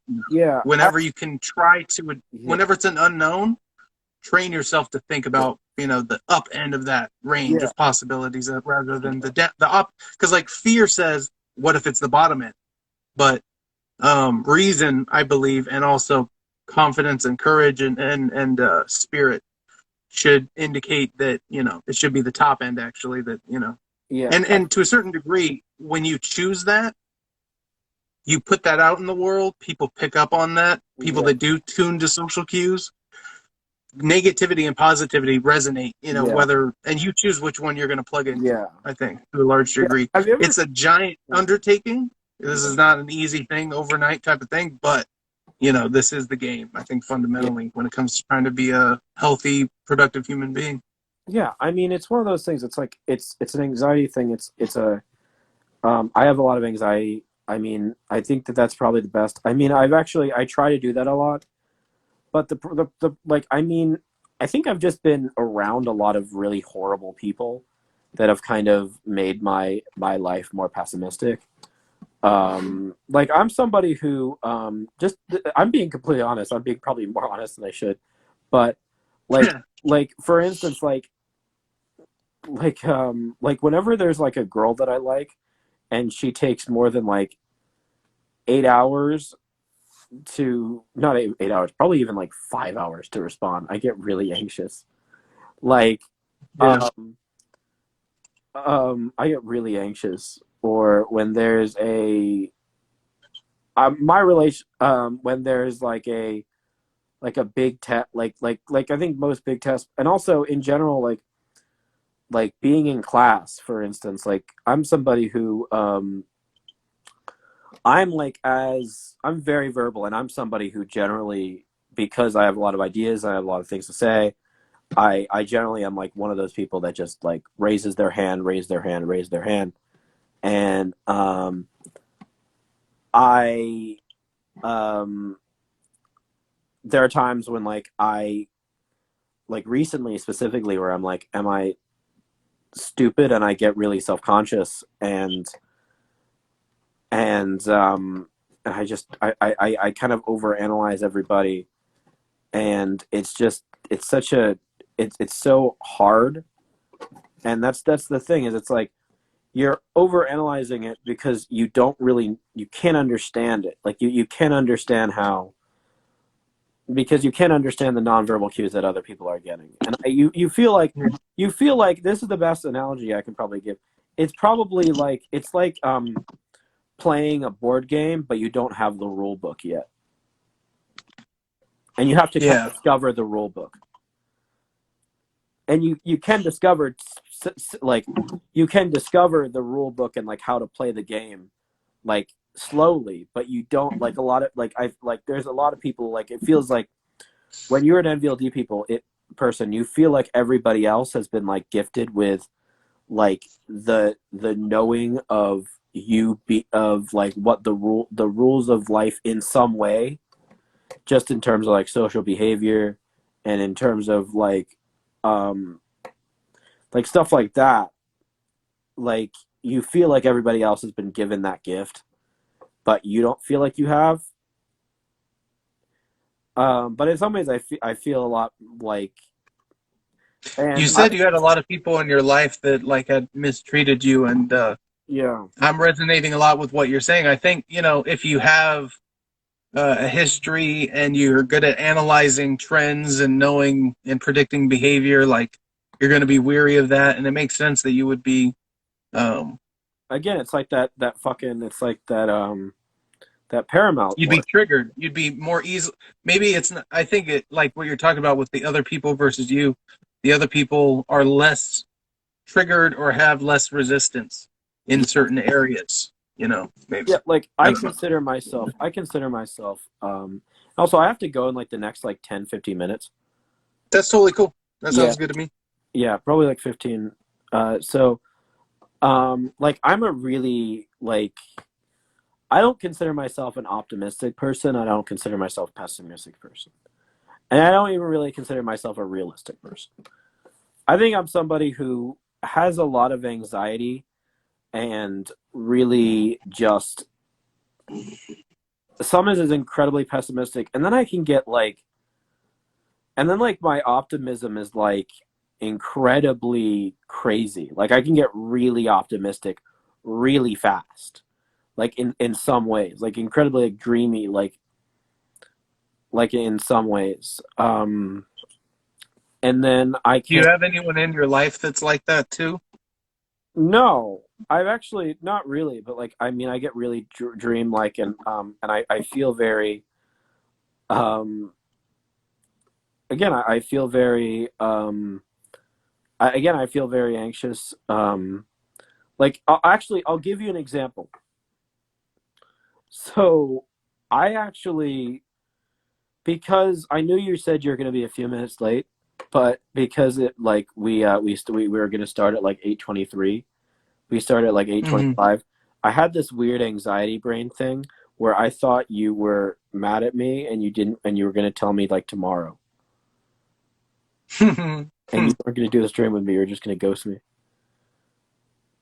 Yeah. No, I'm just saying one of my unofficial mentors said that fear is false expectations appearing real. And I think what you just said reminded me of that acronym to say. Yeah. Yeah, like, I mean, that is because obviously there I had not said anything, and you can be very confident in the fact that I'm a very straightforward person. If I have anything to say, especially, privately, I will definitely say it. So it's. Yeah. And I mean, I think that you're probably like one of like you're like one of the easiest people to talk to in many ways. Well, thank you. I'm trying to be that way. But it's like one of those things, like it's like, and I will tell you that, just going back to the fucking marijuana discussion, going back to the marijuana discussion, like, marijuana is one of the is something that, so in New York, you can't get a medical card really easily. You have to have like glaucoma or some shit. And in medical marijuana, generally, you can, like recreational, it's 21 plus. Medical, it's 18. Yeah.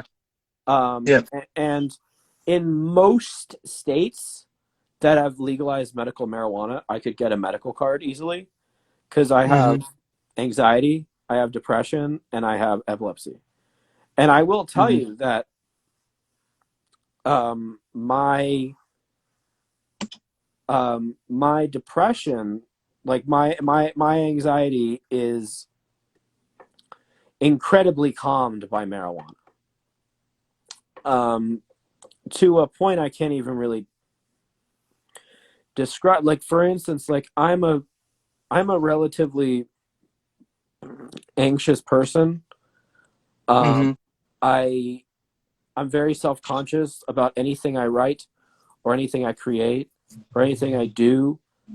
And I'll tell you that, like, marijuana is something that, like, I'll tell you that, like, when I smoke weed, I don't have those thoughts. Yeah. Like, some people have this sense of paranoia. And I've had a few times where I've smoked and I've gotten the sense of paranoia that people talk about. But in general, like, it takes away the self-consciousness. And I think that's really important. And I think that's really something that I really like. Again, I worry. This is why I care about it so much, because it's this one thing that, like, marijuana is really important to me. Like, and I cannot wait. Like, I cannot wait until, like, I feel like stupid. I cannot wait till my 21st birthday and I can smoke it and I can buy my own. That'll be awesome. That'll be cool. And I hope New York. We'll definitely have to smoke together. No, when that day comes. Together. No, when I go to California, we're going to smoke together. Whether I'm either 21 or not. But sounds good to me. But yeah. So, what you're talking about, it makes me think of a few things, and I want to share my marijuana story a little bit. When I first started smoking, and this speaks to the whole thing, you know, whether you're in a positive mindset or a negative mindset or even a neutral mindset, that affects your experience with marijuana. And if you're in a bad environment, you'll be in a bad mental space, you'll have a bad experience. That's where the paranoia comes. But I've heard it best described as marijuana's effect on you is like being soaked into the divine feminine, or like being put back in the womb a little bit. When I smoked weed, it made me feel like everything would be okay. Everything would be fine. I didn't have to have worries. It just like melted those and drained them out of me. And it was a great relief. It made me really feel like I could have a certain amount of just comfort with the world that I hadn't had before. I had a lot of tension. And so I think it's great for that. It's not just, I became a weed advocate for 2 years before I ever smoked, because I realized it wasn't just a bad thing. It wasn't just not a bad thing, I mean. It actually positively helped people in their lives. And we have an evolved system of cannabinoid receptors that means we co-evolved with this cannabis plant. So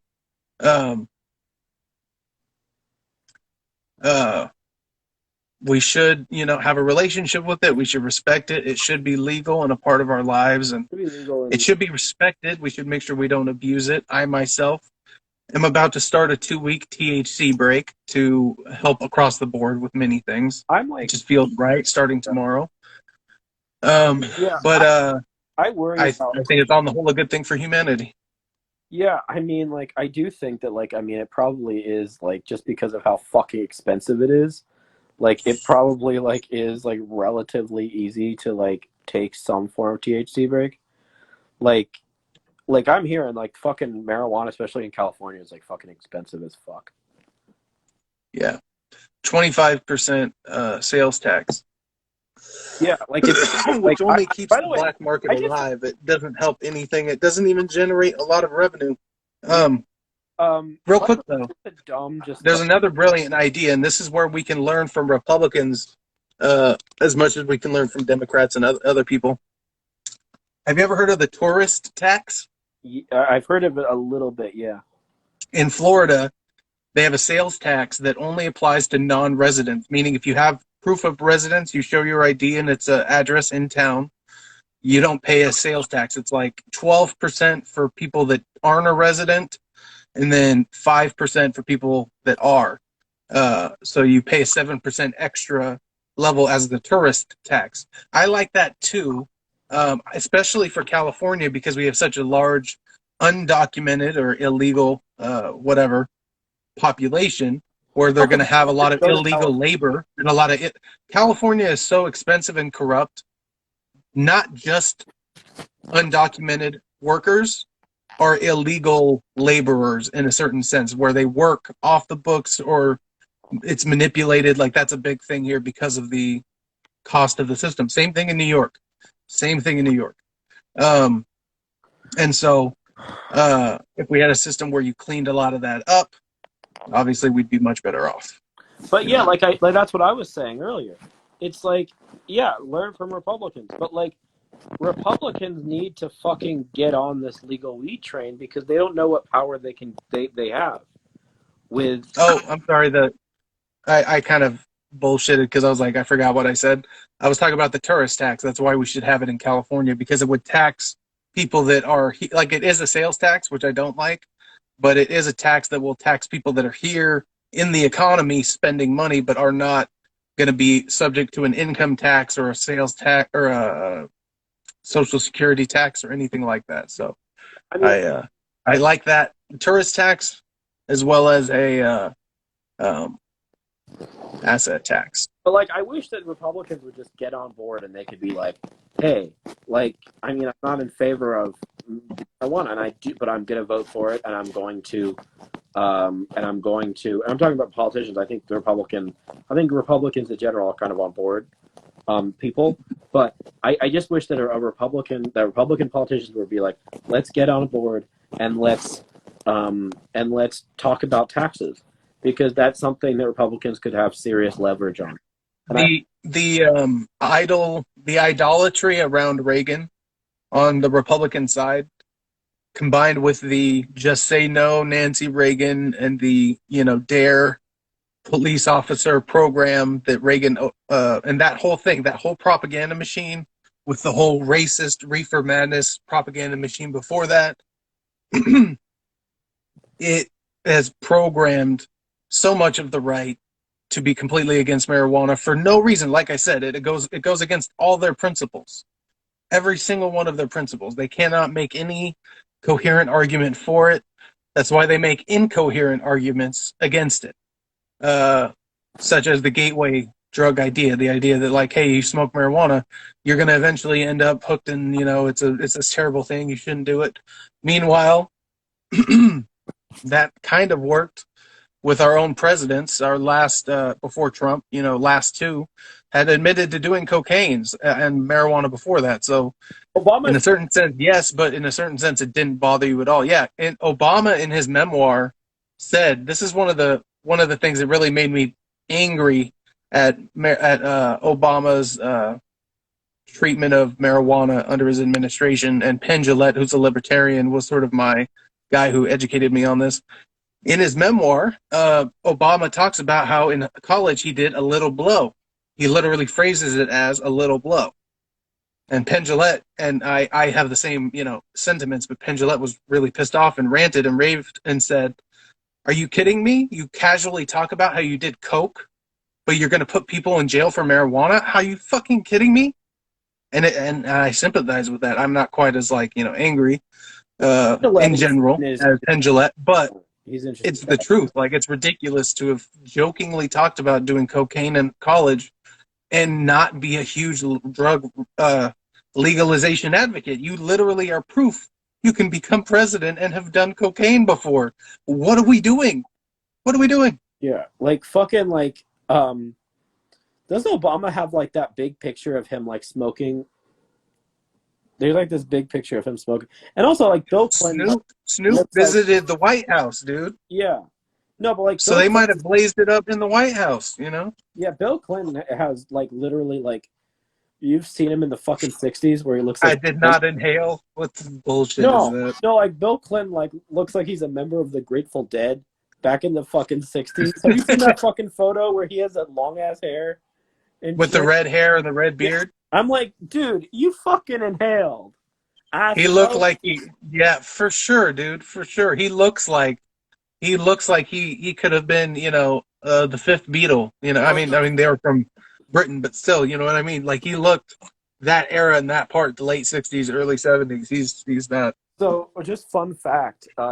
So Dazed and Confused, the movie, the Richard Linklater film, the original tagline before they changed it because the MPAA wouldn't allow it, was for those who did inhale. I like that. For those that did inhale, cheers. Yeah, but smoking weed, like again, like every politician, I mean, and Trump has like a reason. Like I'm somebody who, similar to Trump, has a reason for being against alcohol. Like my uncle was an alcoholic, was a serious alcoholic. He was an alcoholic and a cigarette smoker. He was very important. He wasn't just my uncle. He from the time my mom had breast cancer and like he started living with us and he lived with us for the 2 years before he died. He hung himself in like early 2012. And I was like a 9-year-old kid. I was an 8-year-old kid. And so that was like one of the biggest like effects ever. Was like finding out. I originally didn't know that he hung himself. I don't have words for that. Yeah. Like other than I'm sorry. He killed himself, but I knew that he died, and this guy like took me to movies, he took me out to dinner and everything. And he was a good guy, he used to like hang out with us. And I found out he died and I was just shocked. And they didn't tell me how he died. They just said, we don't know how he died. And then in like, when I was 15, I was a freshman in high school. I found out that he committed suicide. And it was like one of the most shocking fucking things in the world. And so so with alcohol, I have a reason not to drink, and similar to Trump. Because Trump's brother had a serious alcohol. Frank Trump. Yeah, his brother had a serious alcohol problem. I mean, Trump also doesn't have reason to judge anybody like with the fucking amount of McDonald's he fucking eats. Or prescriptions, you know, he's on allergy medications that are amphetamines. Yeah, you know, and also he's basically on meth. Yeah, and also I am not here to judge. Because I eat the shit out of McDonald's. In fact, I was literally just at McDonald's. A little like right. Yeah, I like McDonald's. I'm not hating either. Dude, I love McDonald's. It was dope. Honestly, it was dope. I was genuinely just like happy Trump was president when he bought those I think it was NBA players like $2,000 worth of McDonald's because like they couldn't get the people to come and bring food or whatever, so he just delivered. Had a few hundred or a few $1,000s worth of McDonald's delivered. Like, we have so many burgers. We have so many burgers. We have lots of fries. Look at these fries. They're the most perfect fries. That was the best, man. That was some funny shit. It's so funny because I didn't think that like he, like there are people that were like, this is an outrage. I'm like, I don't. They were like, he disrespected the NBA team, and they're like, dude, this is dope. We love this shit. This is awesome. Like they were all happy. It's funny. I mean, Chris Christie, if he fucking had that shit, he would have eaten all of it. Oh shit, yeah. Yeah. Trump would have had to double the order. No, I'm just kidding, but it's like, yeah. Okay, half of this is for you, and then half of it is for my friend Chris Christie. You know, if they were Trump would say that shit too. Like Christie would be like, "I'm very grateful to have such a strong candidate like President Trump to be running for office." You know, when he was in 2016 after he gave up, and then immediately Trump would go and be like, I really kicked that guy's ass, didn't I, in the primaries? Man, he just fell apart. He just like he would literally have people, and I think he liked it. I think Trump liked it, having people like go kiss his ass, and then he goes up and just talks shit on them, and they're like politics, bro. Chris Christie, did you ever hear? I don't know if you heard of this, but Chris Christie one time, like Trump was like, no more Oreos.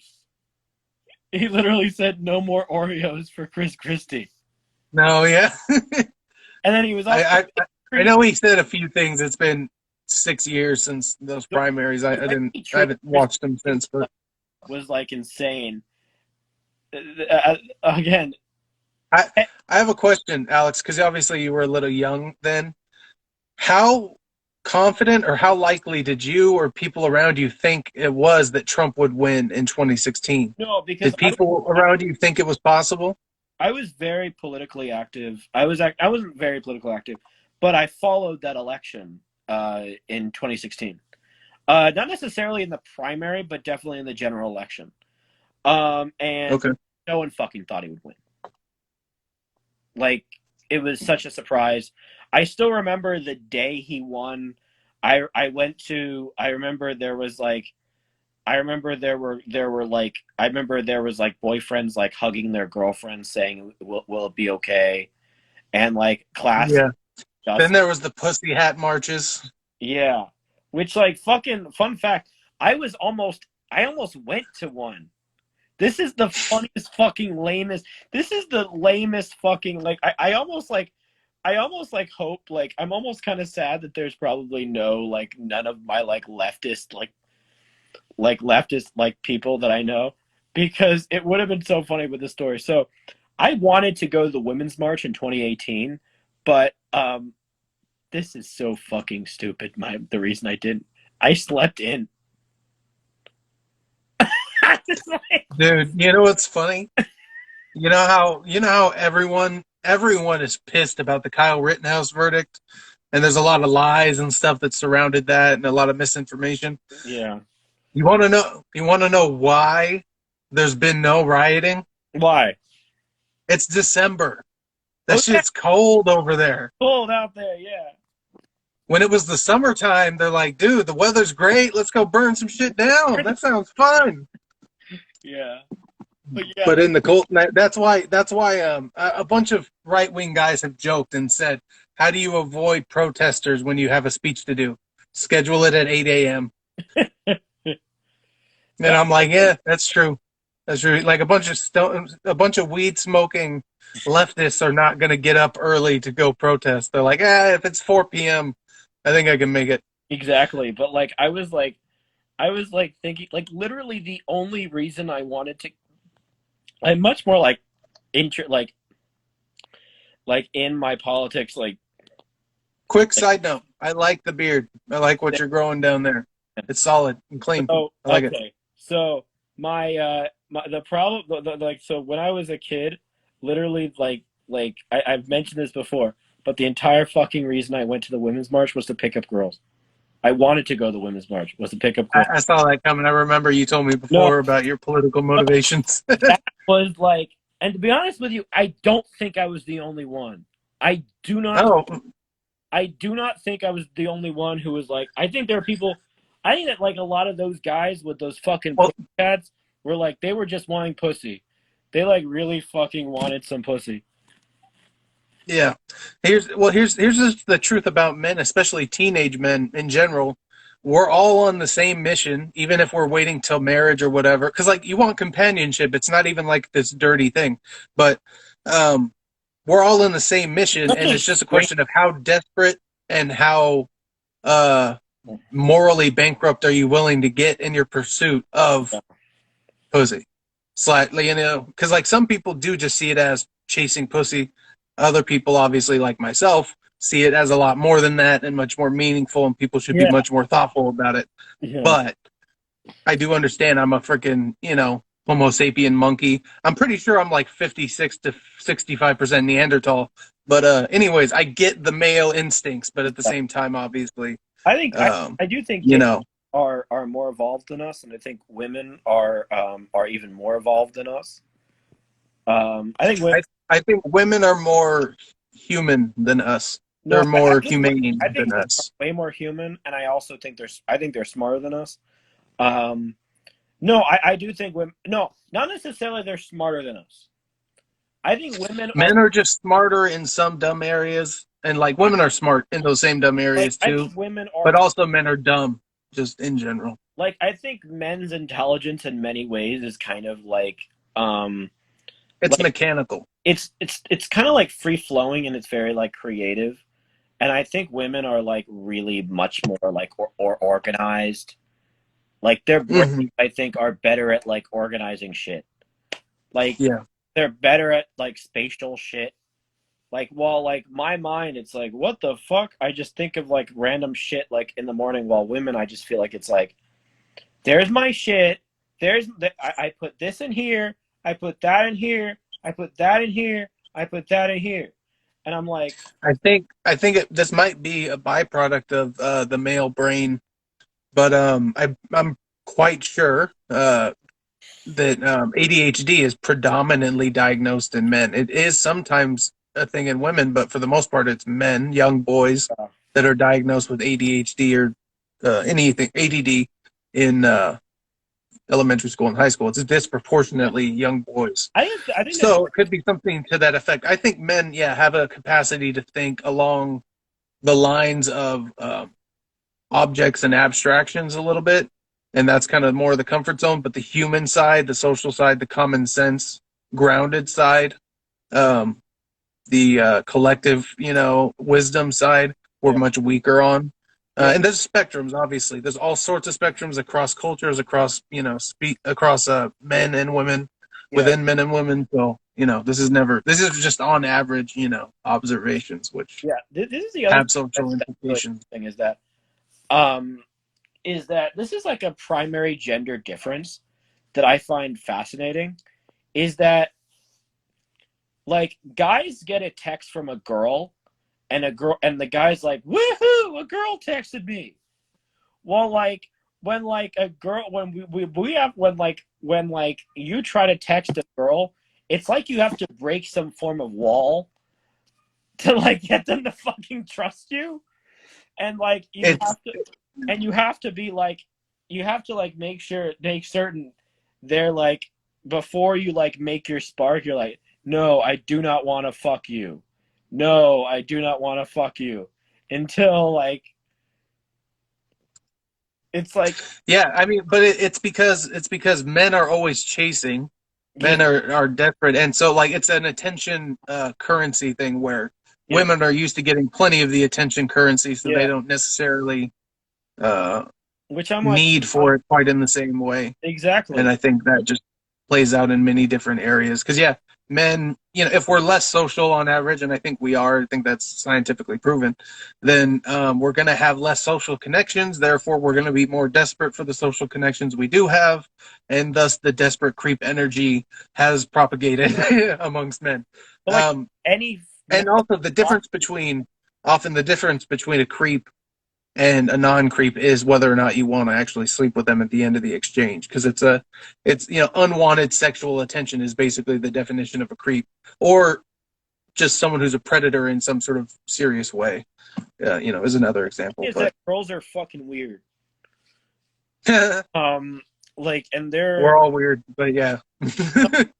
no, but like I bet every single male watching this stream, which to be honest with you, I think like that's all of us. I think like it's so funny. So just as a side note, so like it's The just only female that'll watch this podcast will be my mom yeah. or my girlfriend. About to say your girlfriend. But like it's so funny, like I was watching I was just because the comments you just like allowed the comments, so now you like so like now the comments can like see who's watching, like, oh, this person joined. And Mm-hmm. like it's so funny. So there was like this like so I was like, oh yeah, some random girl from high school just joined from like That's funny. 2 seconds. And, Yep. and I'm like, what the fuck? I think she joined during like my anxiety part.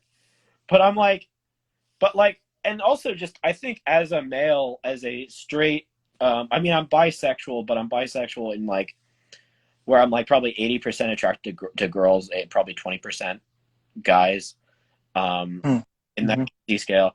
But girls, but like talking to girls, especially, I don't really want to like have like a mentorship shit, but like that shit has caused me like 90% of my fucking anxiety. Like that shit, like you don't know, like it's like because like you're like that's my girl, by the way. The one that's smiling right there, that's my girl right there. But like it's like that scene in 500. Have you seen 500 Days of Summer? There she was watching. Have you seen 500 Days of Summer? 500 Days of Summer? No, I haven't. Yeah, so there's this scene where so it's just about this guy that's kind of like having this kind of like friendship with benefits like relationship with this girl, and he really wants it more, and he's kind of a romantic. And there's a scene where he is with his friends and he's analyzing what this girl said, and she's like, and he's like, how's your weekend? And she's like, it was good. And he was like analyzing what they said. And that's like a thing that fucking like us guys do that have anxiety, or just us people do, because like it's like you just have to, it's so like weird because it's like, oh, if it's a one, it's like, especially as an NVLDer, it's like like half of my life is like, oh, it's a one word answer, okay, fuck, gotta move on to the next one. It's like and like the weird thing is it's like are they literally like, there are times sometimes as an NVLDer where you're like, is she or he like just wanting to be my friend because, or wanting to like eventually like fuck me maybe, because I'm NVLD and they want me to feel better, or is it because I'm actually cool? Like I actually don't talk about my NVLD often much. Like this is but I wanted to talk about it. Yeah. So man, that sucks. Yeah, the constant second guessing of stuff that would be very frustrating. So anyway, I gotta go, but I really want to do it again. It's like seriously, we should. Yeah, for sure. Okay, cool. Yeah, we'll definitely do it again. Bye. I have a few different ideas for things we can do. So okay, cool. Have a good one. You too. Bye. Peace.